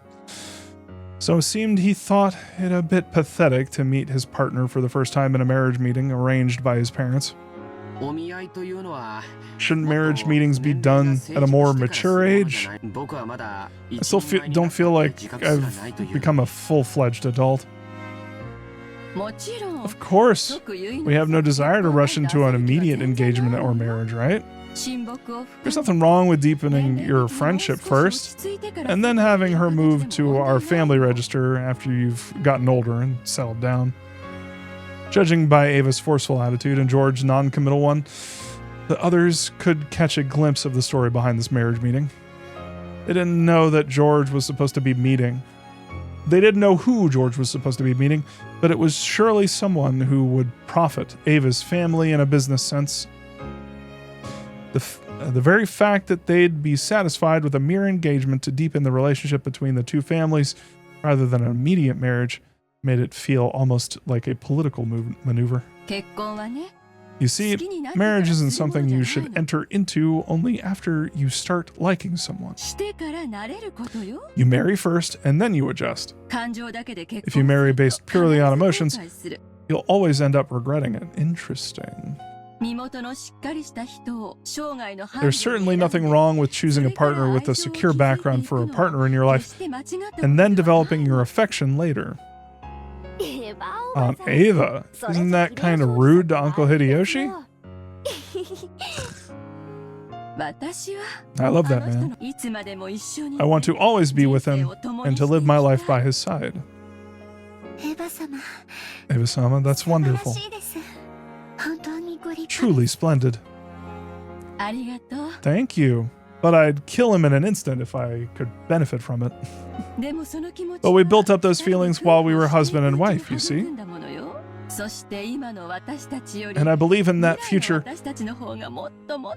And I believe that in the future, we will be much, much closer than we are now. I think that's what's best for a married couple. Still, I don't think you can use that to argue that it's okay to marry someone you don't even like. But it also doesn't mean that it's okay to marry anyone as long as you like them. It only makes sense, takes an instant to get married, but your life as a married couple will last a long, long time after that. So you should search with prudence and avoid making decisions based on momentary emotions. Don't you think a matter like this would be better handled by us rather than a person lacking in life experience such as yourself? That may be true, but I'm proud of you, my only son. You've grown magnificently, and I'm sure you'll do us proud no matter where you go. And now that Battler-kun has left the family register, you are father's only male grandchild carrying his blood. Interesting.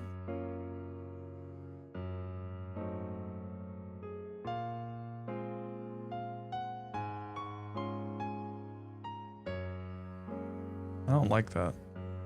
I don't like the way she said that. I don't like that. Oh, I don't like that.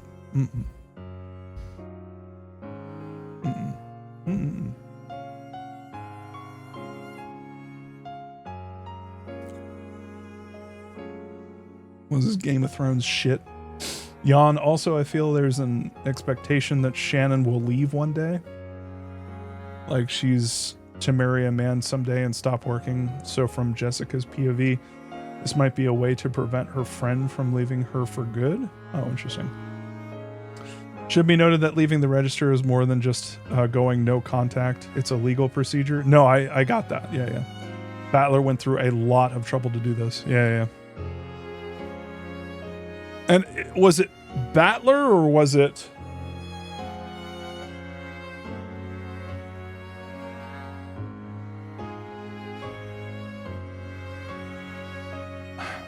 So Battler did that. Battler was the one who left the family register. It wasn't that like his father told him to do that or he was pissed at his dad. Yeah, that makes sense, Jules. So he was like so fucking pissed off. Battler chose to, yeah.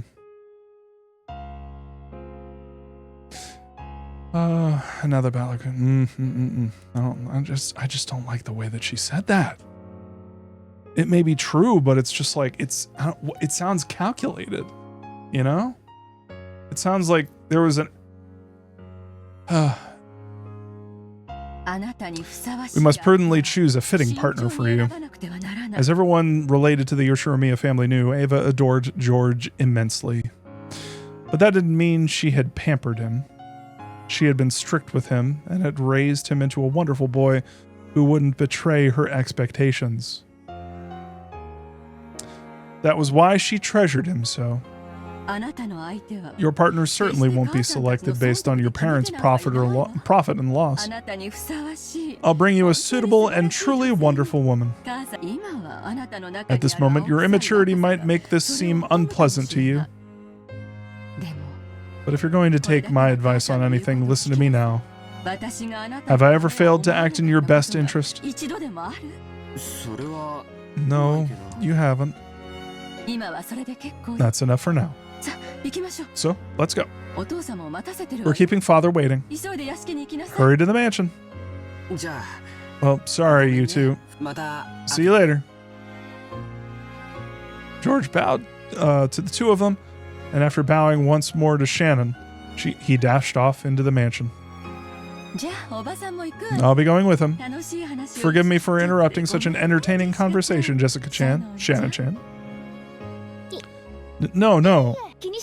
Please don't worry about it. Come on, Shannon. Let's go. Yeah. It's okay. I'm sure you'll meet someone wonderful too, Jessica-chan. A wonderful person suitable for you. So, if he's the same level as me, you mean a guy with shit grades? That kind of pisses me off. And of course, you too, Shannon. Shannon-chan. I'm sure that a wonderful man suitable for you will appear. Yes. Thank you very much. As Ava giggled and smiled, she approached Shannon's ear with a hand over her mouth, as though she was trying to tell her a secret. Oh no. Oh no. Oh no. Ava, don't. Ava, don't do this. Ava, don't do this. Huh? I'm sure you'll find a perfect match for a lowly servant like yourself. Have you forgotten to be grateful for your education? Know your place. That's not what I meant. George is the eldest grandson carrying father's blood. He's a person who may bear the burden of the Urshiramiya family someday in the future. To answer to that expectation, he has studied tirelessly, entered a wonderful college, and is getting wonderful grades. Did you really think you could snatch George away, you uneducated, incompetent, unqualified, uncultured servant?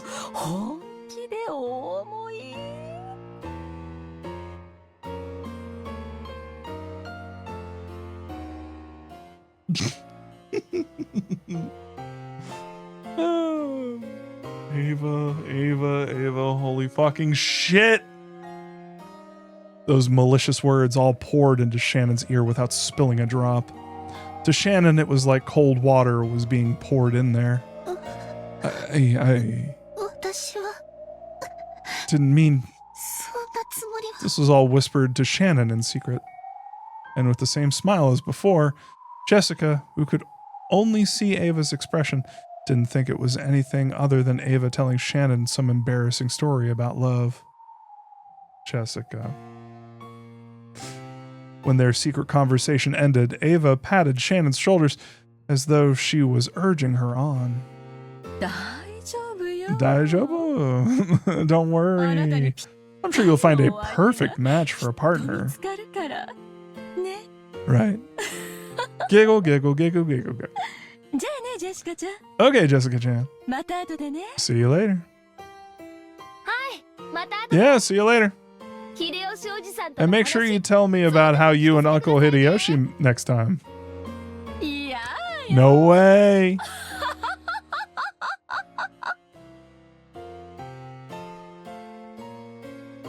Bro. Ava Aura. Ava laughed loudly and headed back to the entrance hall. Behind Jessica, who was cheerfully waving her hand, Shannon reflected very, very deeply on those words of Ava about knowing her place.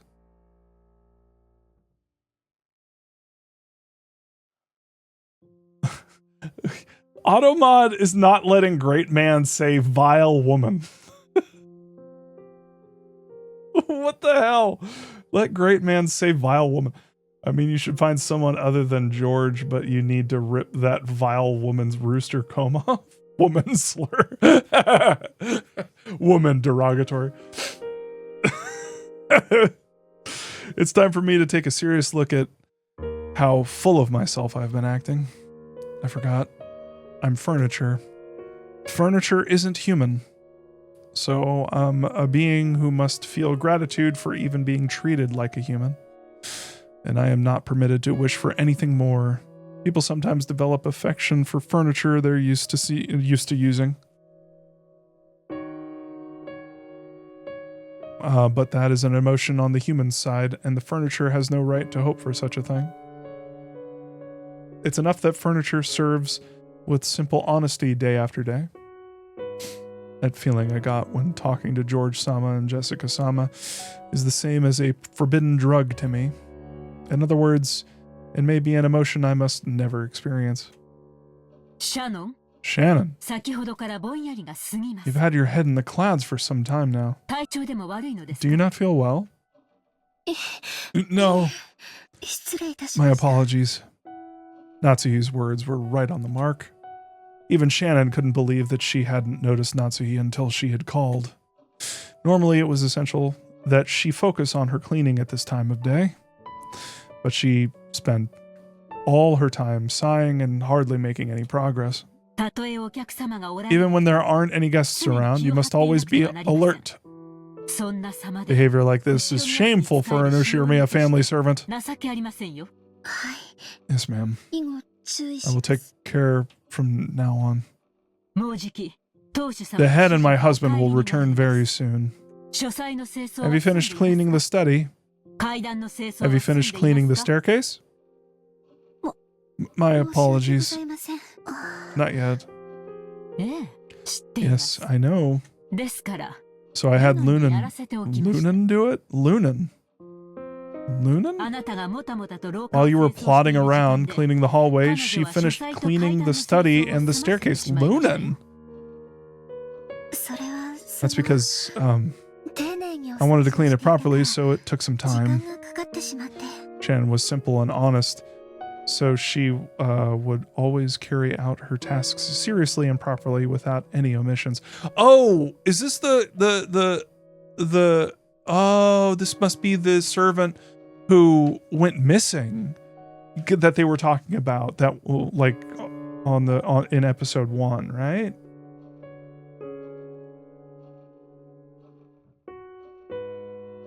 So she was always slow with her work. There was one mentioned Manon as well. Okay. In contrast, Lunan cleverly avoided doing extra work whenever it was possible. So she could complete her jobs with a result that looked almost to the same to an outsider, but in a much shorter time. In other words, she was a shrewd employee. Compared to that, it was probably fair to say that Shannon wasn't very shrewd at all, talking back to Natsuhi when Natsuhi was in a bad mood. Of course, there was nothing that Natsuhi couldn't stand more than a servant talking back. Her forehead creased, and she spoke sternly. And yet her slow, admonishing style of speech was even more terrifying, and finally made Shannon realize she had said the wrong thing. Then perhaps you should aim to do a truly thorough cleaning. Shannon, I order you to clean the reception hall right now. It is an important hall where several pictures treasured by the head are displayed, and where honored guests of the Ushirimiya family are welcomed. Clean it thoroughly so that not a speck of dust remains, and so that even you are satisfied. Of course, you will finish before the day is out. Until you finish that and report to me, you will not be permitted any food or rest. Oh, Natsuhi. Understood? Yes, madam. That is good.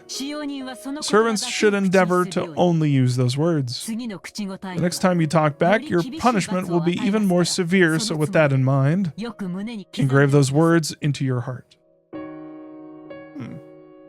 Heard that phrase before. Yes, madam. Thank you for your guidance. You are welcome.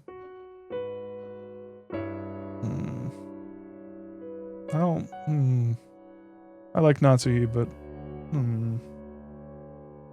don't like Natsuhi. Behaving as though her headache was troubling her, Natsuhi headed off down the corridor. When she couldn't see her anymore, Shannon hung her head out and sighed. I guess this also has to do with, Natsuhi got shit on, and so she's taking it out on other people. She learned that from being in this fucked up family situation. I don't support that particular woman's wrong. Well, this was what happened when she had her head in the clouds. Even though I'm bad at everything I do, I should be able to at least carry out the cleaning as well as an average person can, right? It's because I can't even perform that very well that I'm crying so pathetically. Aww. But what's even more shameful is that not only have I been unable to perform a single bit of cleaning well, but just now when Natsuhi was scolding me, I imagined that person appearing and rescuing me. If only George-sama were here. Would he casually step in and save me? Surely he'd show up cheerfully, intentionally acting like he didn't know what was going on. Nimbly change the subject and make me forget I'd ever been rebuked by Natsuhi. I kept envisioning him, suddenly appearing from the other side of the door, or the other end of the hallway. I envisioned the kind of person that would be an appropriate partner for him in a marriage meeting. And I envisioned how unfitting I was for him. Ava clearly told me. It's been repeating over and over in my dreams. You're still as clumsy as always, Nei-san. Milady has been in a bad mood since this morning. That just now happened because you talked too much when you should have just hung your head in silence. Cannon-kun.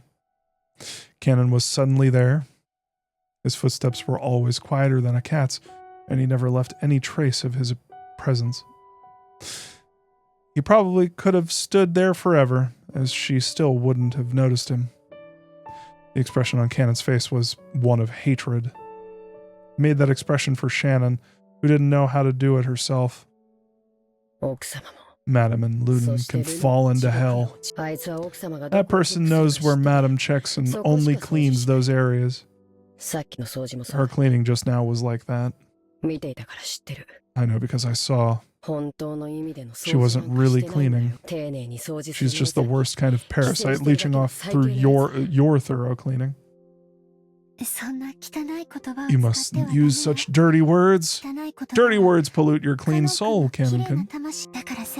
So at least don't use those words in front of me. Okay? Huh. Cannon turned away as though sulking. It was a recreation that hid his true feelings, which was very like Cannon, but I was a little happy. He was getting mad for my sake. Cleaning the reception hall will be tough. I'll help. Thank you.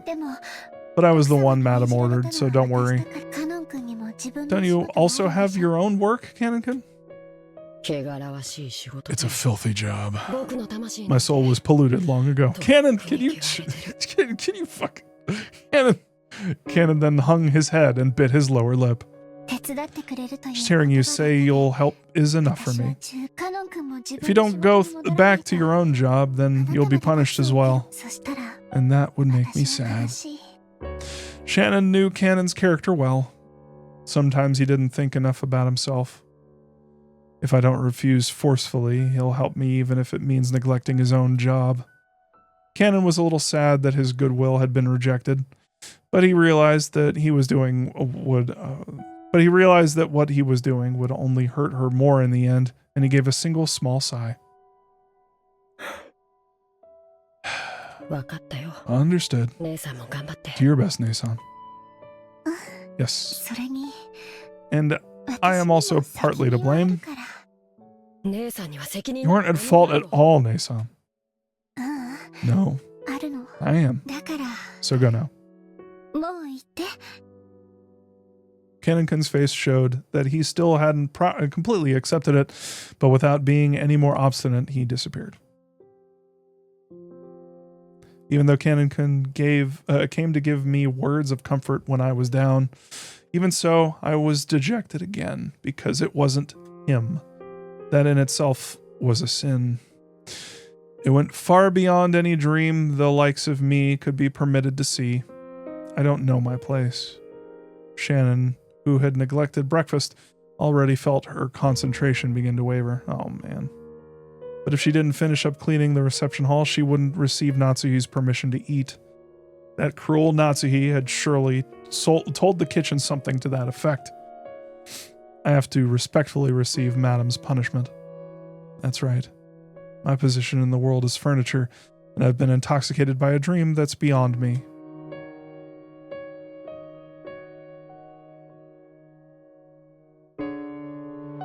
I finished cleaning the hallway and went to the reception hall. Maybe my hunger made my nose more sensitive. I could sense a delicious aroma wafting from the kitchen, even though it was far away, and my empty stomach was encouraged even more. Until I finished up here, I wouldn't get any soup. I just had to resolve myself to doing it. Several portraits were hung in the reception hall. One of those portraits was thought to hold a special meaning amongst the servants.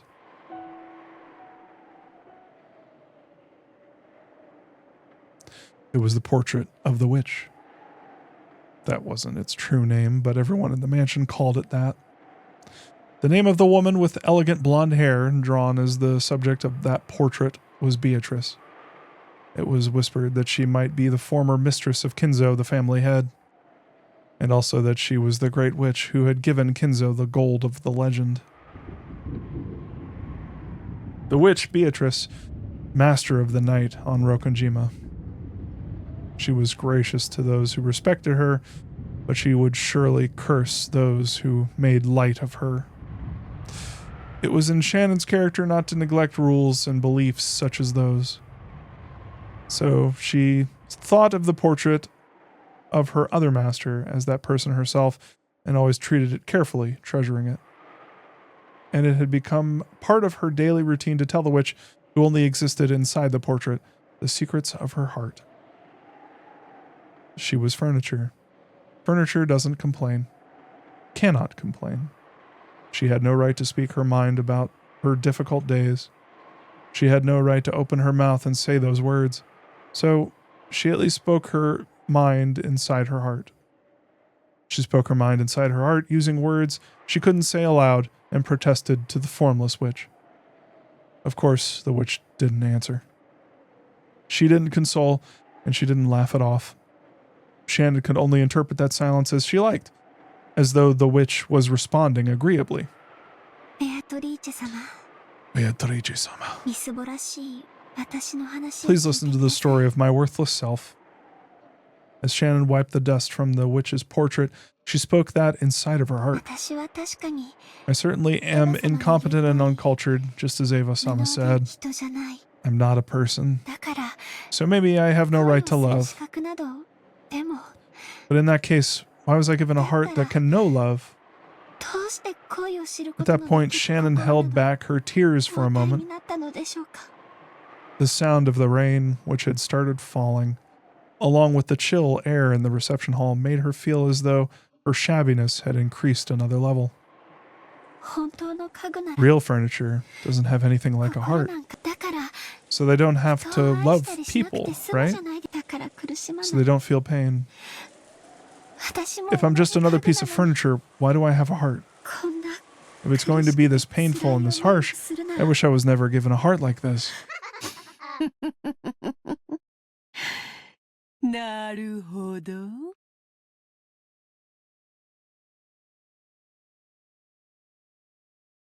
Hello?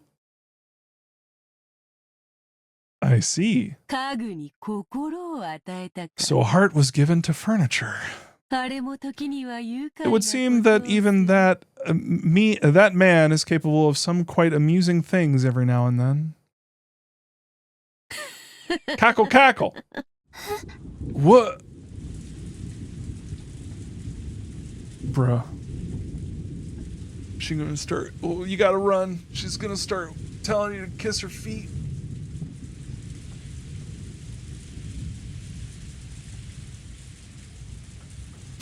The witch that never answered or laughed.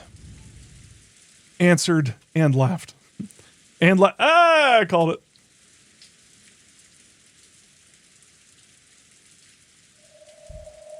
Was it my imagination? Was I hearing things? No, that's wrong. After all, the next words became a voice, and I could hear them, not with my heart, but with my ears.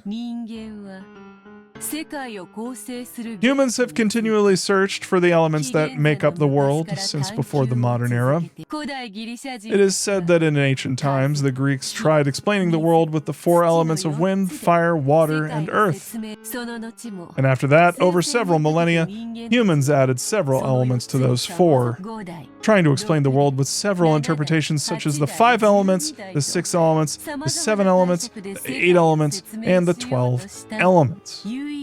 But they were never able to describe the one sole truth that exists, the single element. However, a single man appeared by the guidance of a star and finally explained the single element that makes up the world. Know what it is?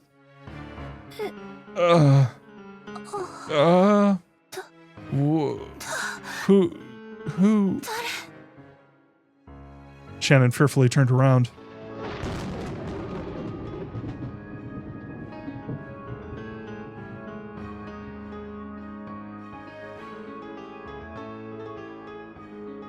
Right there, she existed.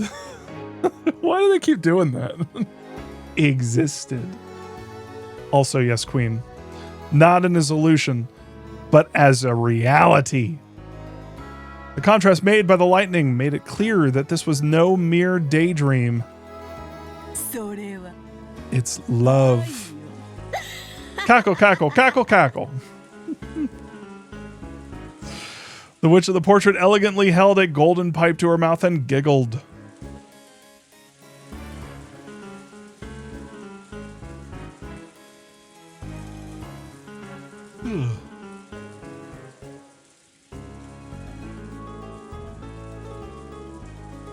Beatrice says it's full. It's always 4:20 when Beatrice is around. She laughed at the ignorance that causes humankind's thoughts to stray far from the most simple answer.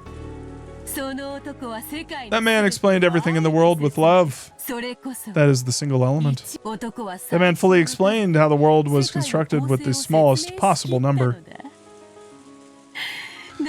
How simple and clear, how splendid, exhilarating, pleasant, and thrilling. The year that man was finally born is called the start of the modern era. Her cackle. Shannon lost any words to speak. She thought that when first meeting an unknown guest, her first words should be to ask that person's name. Rambro!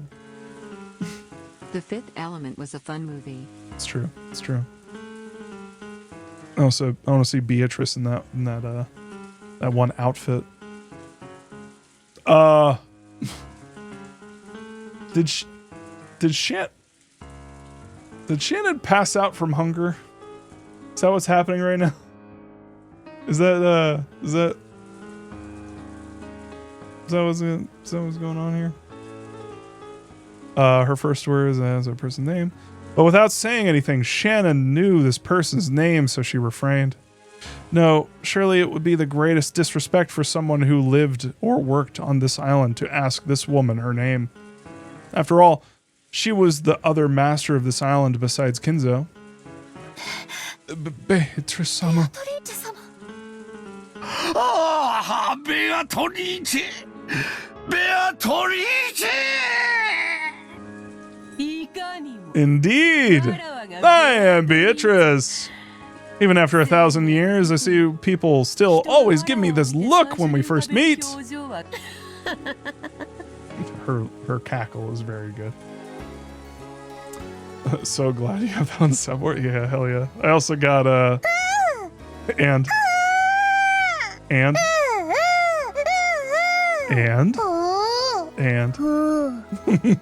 I like this one. It's very good. The witch giggled at how Shannon's reaction didn't betray her expectations. Shannon realized that she had met with a being that mustn't be met with, and she took a step backwards. That's where the wall and the portrait were, so even as she gazed at the witch's portrait was touching her back. Surrounded by both sides by Beatrice. The source of your troubles is love. Love, the single element that makes up this world. In other words, it is everything in this world. When it is lacking, then your world is lacking too. It is no different than scooping water into a canteen with a hole in it. Okay. I'm guessing that scene at the beginning was after this, because this is where she got it from. Either that or this is coming from her internal sort of reasoning, in which case that would lean more into the idea that she is that maybe she like zonked out. I'm thinking the former on that one, but I don't know. Even if you scoop and scoop, that eternal desert of the heart never fills. It is the original sin that humans are founded upon and everything is made of. Understand? When Adam and Eve put the fruit of knowledge to their lips, love is what they learned of. Because of that, humans were chased out of the garden and became fully human. Which means that knowing love and suffering is what makes one human. You kind-hearted child. You ought to be praised. Now that you have gained this knowledge, you are no longer furniture. You are now human. I recognize that with all the authority of my name.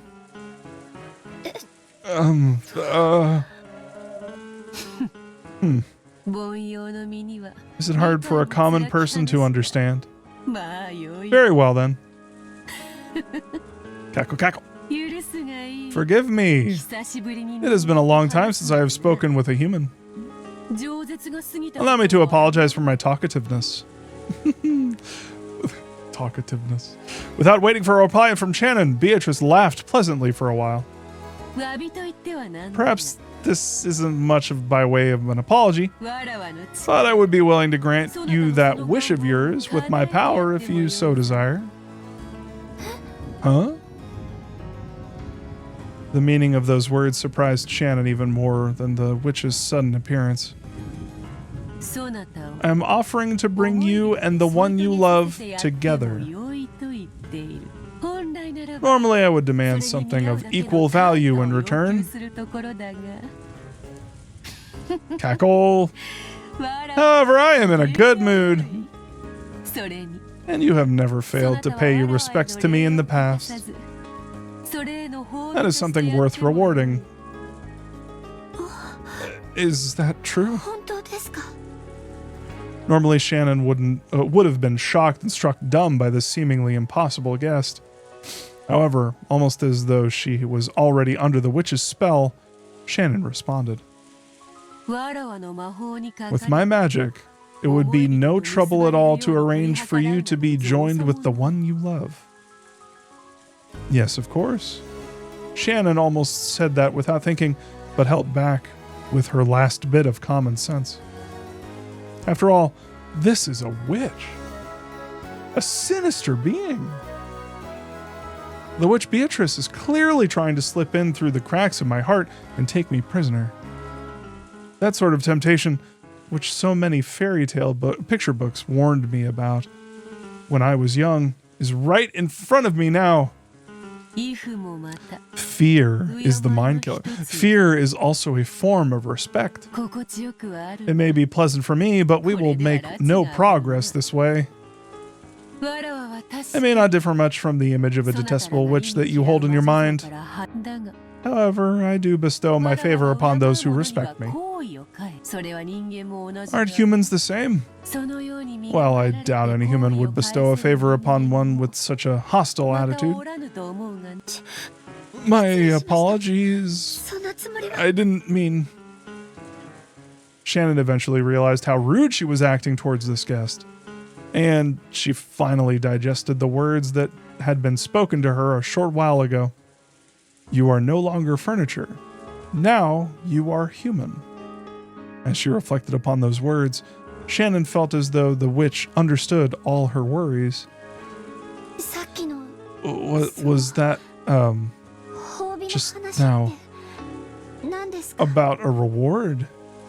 I say that I can arrange for you to be joined with the man who has captured your heart. Think of it as a sign of gratitude for your diligence in polishing my portrait day after day.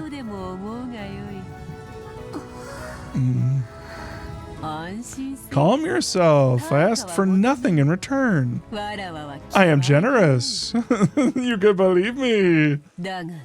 Oh, how can you not believe this face? It's such a believable face. I would never want anything bad to happen to you, ever. Oh my god. However, though I asked for nothing in return, I do have a request.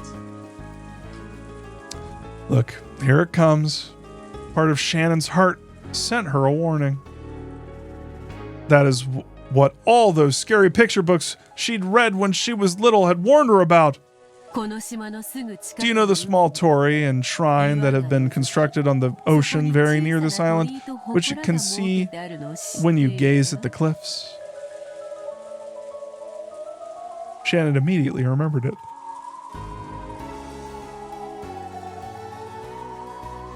When you reached Rokonjima by boat, there was a torii and a shrine on a reef that was too small to be called even an islet. I'm pretty sure Kumasawa-san told me its history, but I can't remember it well.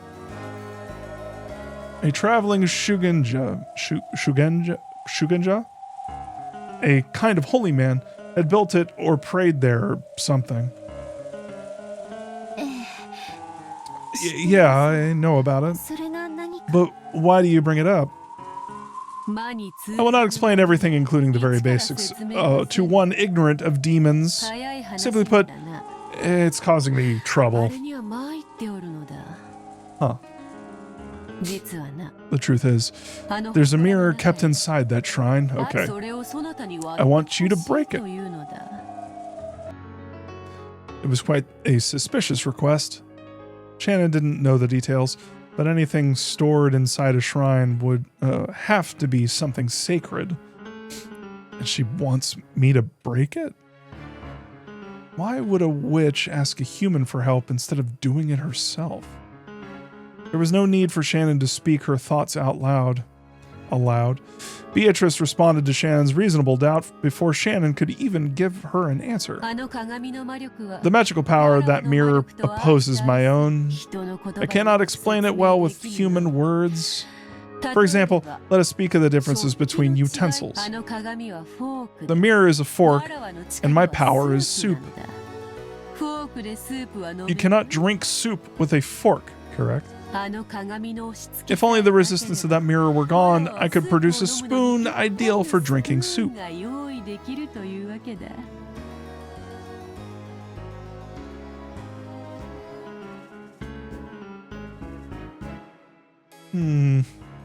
What are you drinking, Beatrice? Beatrice? Beatrice? What are you drinking? What?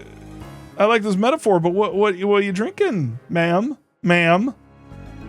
After that, I could drink soup as I pleased, and even dig my own way out of a rocky prison. I could even gouge someone's eye out with it. Was that not the phrase? Cackle, cackle. I love her laugh. I don't know what you're talking about. If my poor education is to blame, I apologize. It comes down to this. If you take action and break that annoying mirror for me, I shall grant your wish as a reward. I am in quite a good mood today. You may even change your wish and receive all the gold I bestowed upon Kinzo if you so desire. That laugh, though. Madam. I refuse.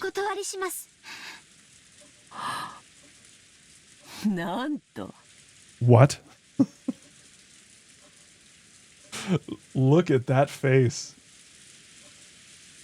When she heard Shannon's words, Beatrice realized for the first time that her expectations had been betrayed. If you have a reason, tell me. If there has been some misunderstanding, I shall resolve it. I don't really understand the reason. But up until now, this island had been at peace, and nothing bad has happened. So even if I don't break the mirror, the peace that has existed until today should continue into the future. Yes, you are quite right. It's just as you say. If you don't break the mirror, the same unbreakable days that have passed until now will continue into tomorrow and the next day. Why don't I give you an absolute guarantee? I shall stake my name, Beatrice, on it. The unbreakable days before this time will continue into tomorrow and the next day, and for eternity in perpetuity. Shannon felt overwhelmed by an eerie illusion. The mirror probably existed for the purpose of restraining the witch. So if Shannon broke it, the person who stood to gain was supposedly the witch herself. And yet Shannon felt somehow that she had to do it for her own sake. It felt like some premise had been switched around.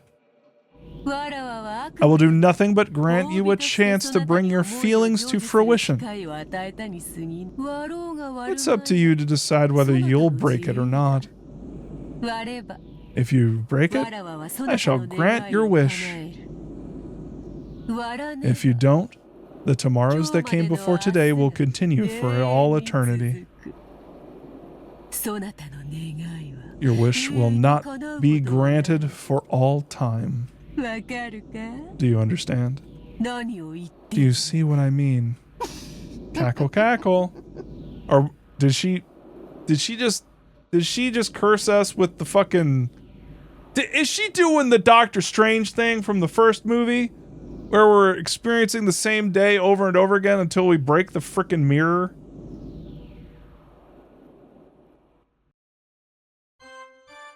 The witch was speaking.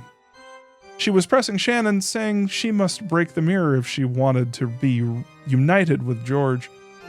It was a declaration that Shannon's feelings would never be brought to fruition unless she broke it.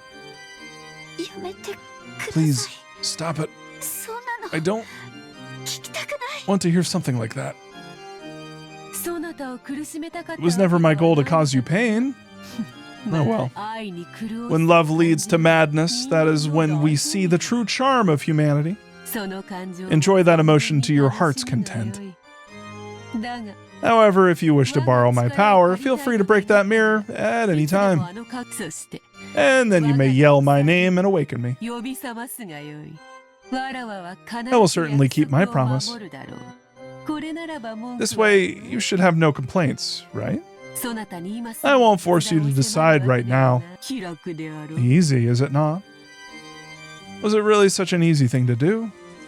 No, it certainly wasn't. To Shannon, who was burning with infatuation and worried by love, being tempted constantly and eternally with a way out was truly a cruel trial. I won't set a time limit on that promise, but there is a time limit on the magic that can grant your wish.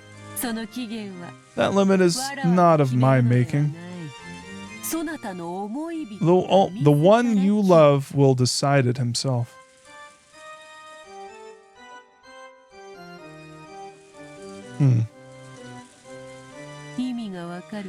You see my meaning? No, I don't understand. God, you're dumb. I'm imagining Beatrice being like, oh my God, do I have to...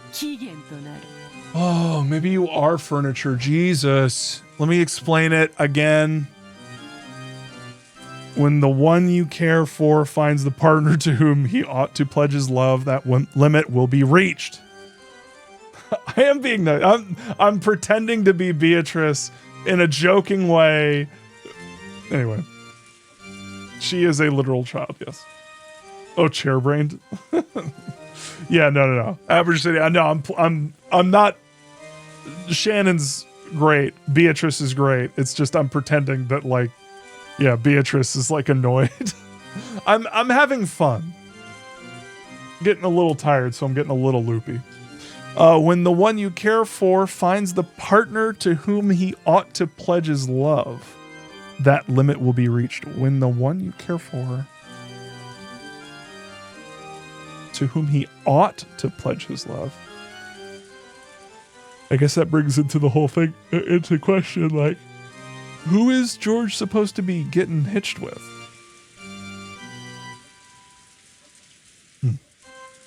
I may be a witch, but I am no demon. I possess no magic to tear apart a pair of those who love each other.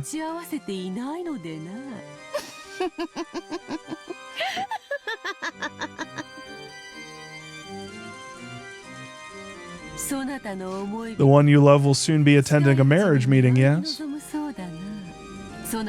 You may have stronger feelings for that man than anyone else in the world. However, that doesn't mean you are the most suitable partner for him, does it? I know with whom he will be having his marriage meeting. That girl is the most suitable for Ushiromiya George in the entire world. She came from a good school, achieved good grades, and possesses both composure and thoughtfulness. She is more beautiful than you, wiser than you, more suitable than you. How could an ignorant, incompetent, uncultured girl like you be suitable? Suitable. You know better than anyone. There are none less suitable than you. Okay, sounded a little like Ava here. Even imagining that you and Ushiromiya George could be joined is sinful and foolish. Foolish. Know your place. Have you forgotten to be grateful for your education? Know your place. George is the eldest grandson carrying father's blood. He's a person who may bear the burden of the Ushiromiya family someday in the future. To answer to that expectation, he has studied tirelessly, entered a wonderful college, and is getting wonderful grades. Did you really think you could snatch George away, you uneducated, incompetent, unqualified, uncultured servant? So she's just like, okay. So she's just proving that she knows what Ava said, I guess, and playing into that. Giggle, giggle. Cackle, cackle, cackle.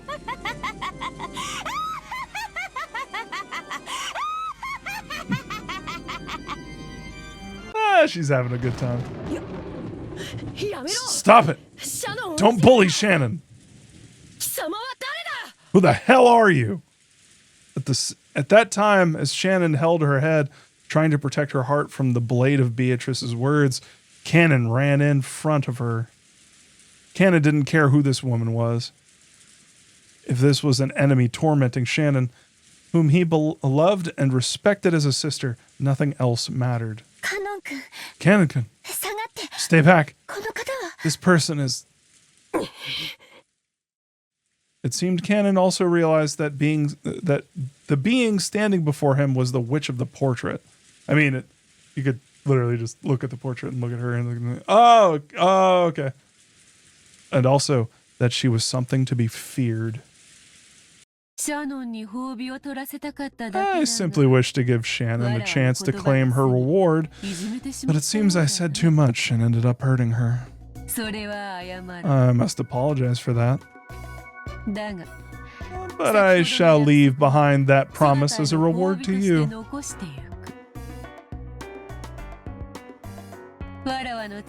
If you need my power, call me at any time. I have already told you how. Well then, let us call it a night. Hostile gazes may be pleasant, but they damage your beauty, yes? Cackle, cackle, cackle. Disappear. I don't know who you are, but you're threatening Shannon. Don't ever show yourself again. Cannon's words seemed to deeply annoy the witch. Watch your language, lowborn. I may be gracious to those who respect me, but I am brutal to those who do not. While she still smiled, the witch's face began to twist itself. Then an oppressive feeling that couldn't be noticed with any of the five senses gradually filled the room. Even though they couldn't understand it, they immediately realized it was something terrifying. When you swim in the ocean and something large passes by in the water beneath you, you want to just escape to the land even before you learn what it is. That's exactly what this felt like. Is Beatrice Cthulhu? Oh, please stop, Beatrice-sama. Cannon-kun is still a child. I apologize for his language.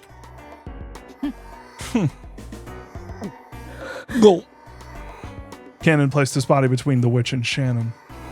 There was tense sweat on his forehead. At that time, the witch certainly held Cannon's fate in the palm of her hand. She didn't even need to lift a finger. She held a grasp on his fate so tight that a single twist of her smile could easily crush it. Cannon understood that well. So he started sweating. His knees felt weak, palms sweaty, mom spaghetti. Beatrice spaghetti. However, Beatrice abruptly released that feeling of tension and laughed. Very well. If you ask, I will forgive you just this once. Cannon, is it? In deference to her, I shall forgive you tonight and send you off. You ought to thank me. Well then, let us call it a night. In parting, I shall leave you with a small souvenir. Hold out the palm of your hands, you two. When Beatrice grinned broadly and snapped her fingers and gave them hard candy. Their left hands stretched out in front of them against their will, and their palms opened. It was a strange sensation, as though only their left hands now belonged to someone else. They then began punching themselves in the face. It felt like only their left hands had become puppets, which were being pulled by strings hanging down from the ceiling. What are you trying to do? Cannon resisted, but he couldn't retract his hand of his own free will. Don't struggle. It will be over soon. When Beatrice held her pipe aloft, a gold-colored sparkling dust came out of the smoke and hovered in the air. That sparkle eventually became several gold butterflies. The beautiful butterflies danced freely throughout the reception hall, forming a fantastical and beautiful world. And 2 of those butterflies alighted on the palms of Shannon and Cannon's hands. Shannon and Cannon's hands. Ah! There was a sharp pain as though they had been burned. When the 2 of them tried to examine their palms, that hold on their bodies, which had been there a second ago, had gone without a trace. A mark? What is... There was now a tiny burn mark on the palm of her hand, and it was shaped like a butterfly. What is this supposed to be? Apparently, Cannon had the same mark on his hand. He stared at the witch hatefully. A simple greeting. I have no hidden motive. I have no hidden motive. It is nothing more than a bruise, so it will heal in just a few days. There's not even any need to care for it. I made that mark so that tomorrow you will not forget that I truly was here and that I made a promise with you. An encounter with me can be quite shocking. Sometimes when the next morning comes, people try to think of such an encounter as a dream or an illusion. You ought to consider this slowly and carefully, Shannon. And you should probably take a good rest. Look at my mark tomorrow morning and try considering it again. I shall not coerce you in any way. You should freely decide your future by your own will. Still, to think that one could obtain the object of their desire for such a small price. Surely this would annoy to no end the great artists who write plays about blighted love. Cackle, cackle. Well then, let us meet again when the chance arises. How entertaining it is to have a conversation again after so much time. Goodbye, furniture. Ha ha ha ha ha. Whee! Beatrice's body crumbled like smoke and blew away. It was golden smoke. No, a cloud of gold butterflies. They scattered in all directions inside the reception hall, leaving a golden splash before disappearing into thin air. After that, only the cold silence was left. It was so silent, it made both of them think they might have been daydreaming until just a moment ago. Which was why the witch had left those marks. She had done so to make it impossible for them to think of this as a daydream. As Cannon and Shannon remembered the butterfly bruises on their hands and the pain they'd felt when they'd been made, they kept standing still, stunned. And from that moment on, Shannon was tormented by days of suffering and conflict.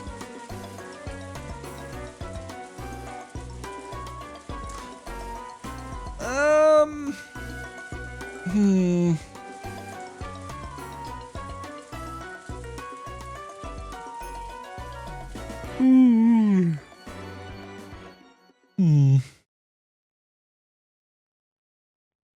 right, we're going to go ahead and call it there.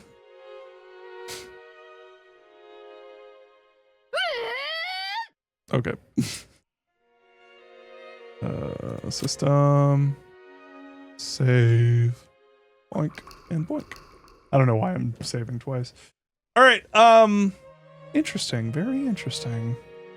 Huh. Yeah, I'm not going to lie. That kind of makes it harder for the battler side of things to explain. However, I will point out that if I was right about this being a hallucination, Shannon would have to interact with Cannon after this moment in order to confirm that what happened to them was real. Because right now, Cannon could have also been a figment of their imagination. Also, if that isn't the case, it's very possible that Here's the thing that I don't get. Beatrice chooses strange ways of showing her power. Such tiny ways, such small ways.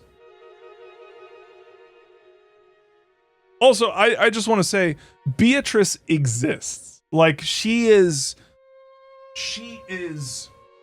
real in that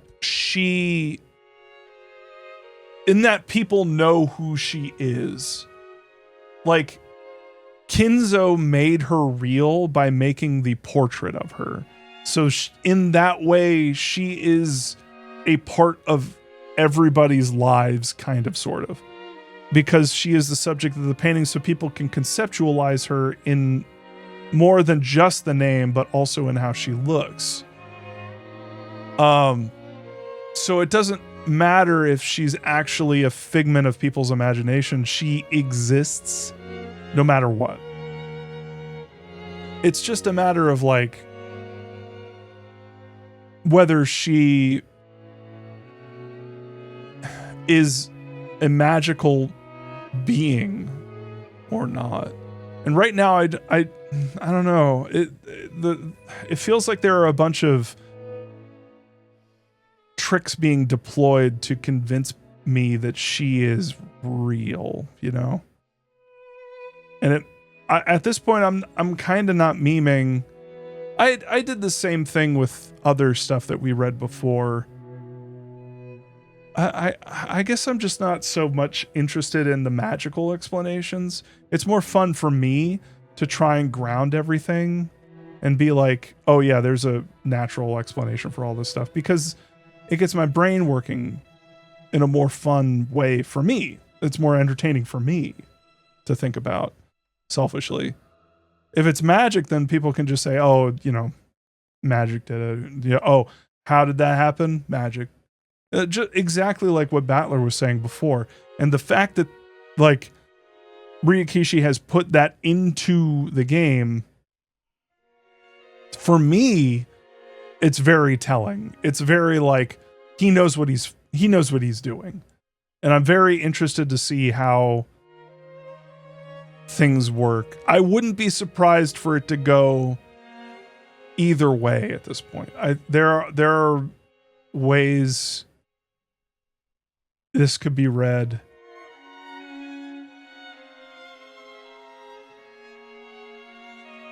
Where Beatrice is a magical being and Beatrice isn't a magical being, and Beatrice is like a member of the Ushiromiya family. Or not, or just a random person. Yeah, I don't know.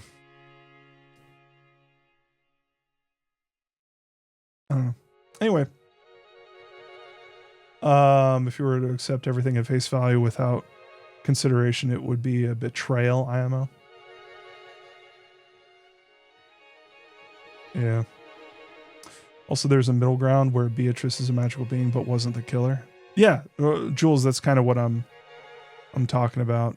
I can't talk about it, but I can. Yes.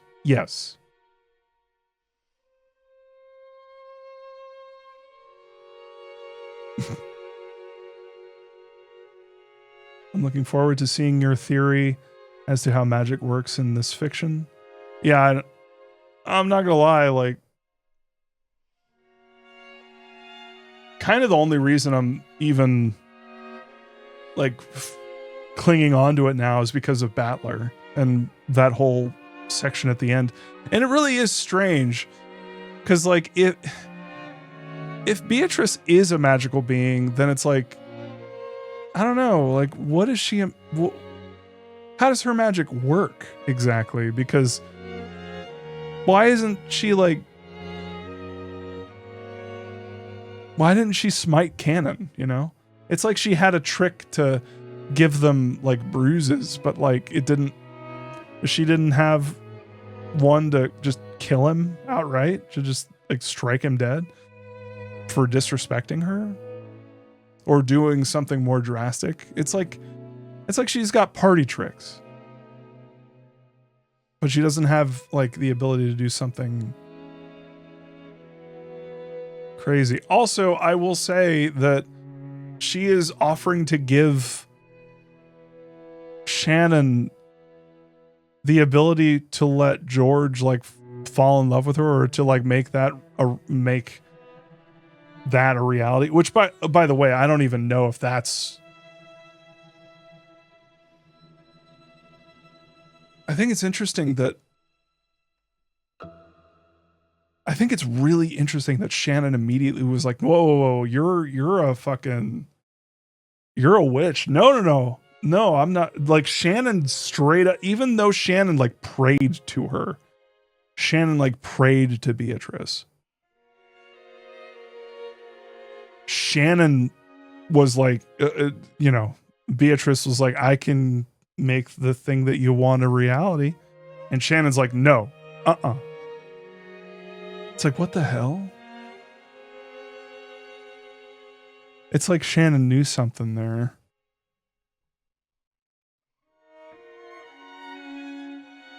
I don't know. And the fact that she was saying that shit. How did she know? There are only really a couple explanations, a couple ways that she would know that. One, Beatrice is Ava, because they said the same exact shit, which I don't. That has a pretty low likelihood. Two, Beatrice is a part of Shannon's mental. Like, Shannon did pass out from not eating food. And so she was dreaming that, and everything that happened there was just part of Shannon's daydream. Or not daydream, but like, I guess we'll have to play the next chapter to figure out like exactly what's real and what isn't. But that's one way. Another way is potentially Ava told someone what she said to Shannon, and that's how she knew, like word for word what was said. I kind of like that one. I think that one's interesting because it opens up a bunch of possibilities. Like, imagine this. I'm just gonna throw this out there. I'm gonna go full dummy. Imagine if Ava told Rosa what she had said. Oh, Beatrice. Oh, I think we already read that one, yeah. Black tea and ice cream.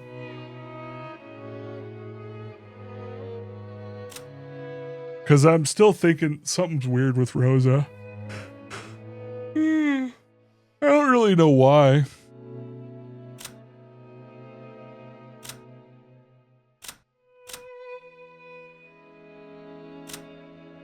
But imagine Ava told someone.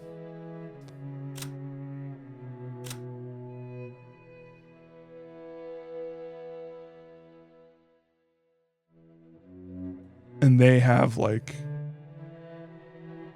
some kind of like alt personality or something. Who has blue eyes?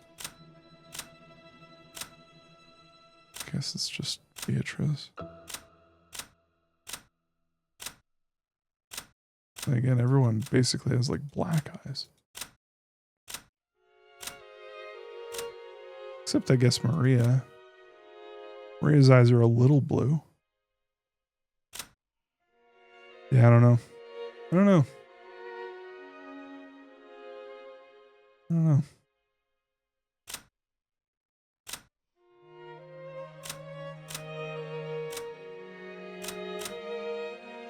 Wait a minute.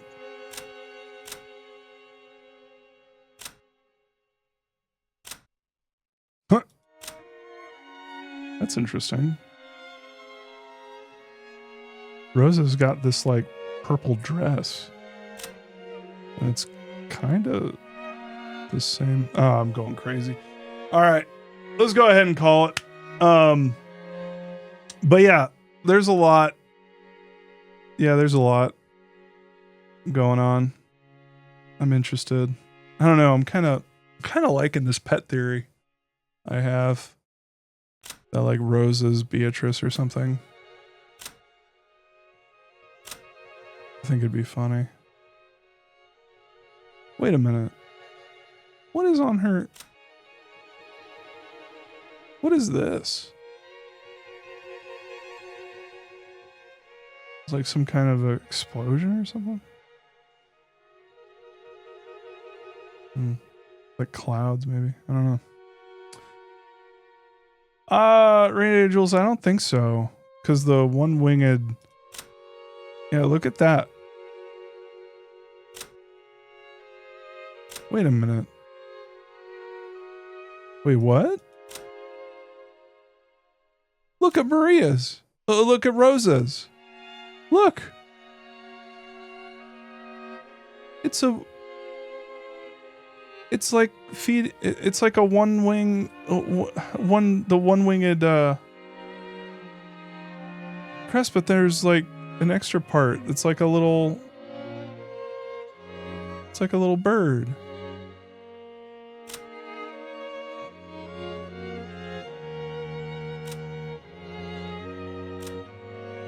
Huh. Why is that different? She's not wearing any. Oh, I guess it's not different. It's just...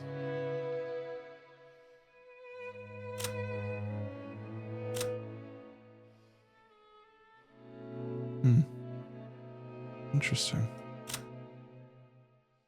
Yeah, it's just like there's a little bit more to it. Then Rose's is different. Why is it different? Yeah, it's stylized differently on different people, and I think it's stylized differently on different people for a reason. Also, I'm not seeing one on Goda. I guess because he's not allowed to wear. But if he's not allowed to wear it, why isn't Kumasawa? Wait. Yeah, Genji's allowed to wear it. Shannon's allowed to wear it. Kind of. Cannon's allowed to wear it.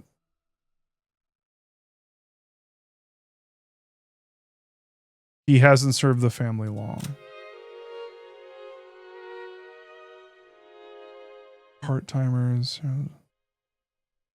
has served the family for a great many years in total. Why isn't Kumasawa allowed to wear the one-winged?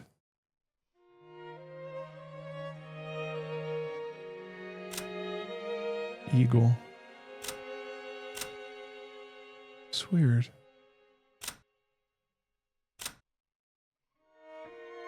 It's very strange. Anyway. They're allowed to, but they're not required to. But yeah, that's what I'm saying. Like, other people are. So why... Kumasawa has been with the family for a very long time. Why isn't she wearing one? Or maybe she is, but it's like underneath. I don't know. Anyways. All right, y'all. Let's go ahead and call it there. Wait, what? Title back. All right. Thank y'all for joining. I gotta jet. I gotta go to bed. But just know that I am currently in the middle of uploading all of the VODs to YouTube for Danganronpa, and I'm going to immediately switch over to uploading the Umineko VODs. I'm gonna really try and get these out in a timely fashion. I want to get to a point where the VODs go up literally like next day. But yeah, that's the goal. So yeah, that's what I'm going to try for. And yeah, all right. Take it easy, y'all. Have a great rest of your night. Bye.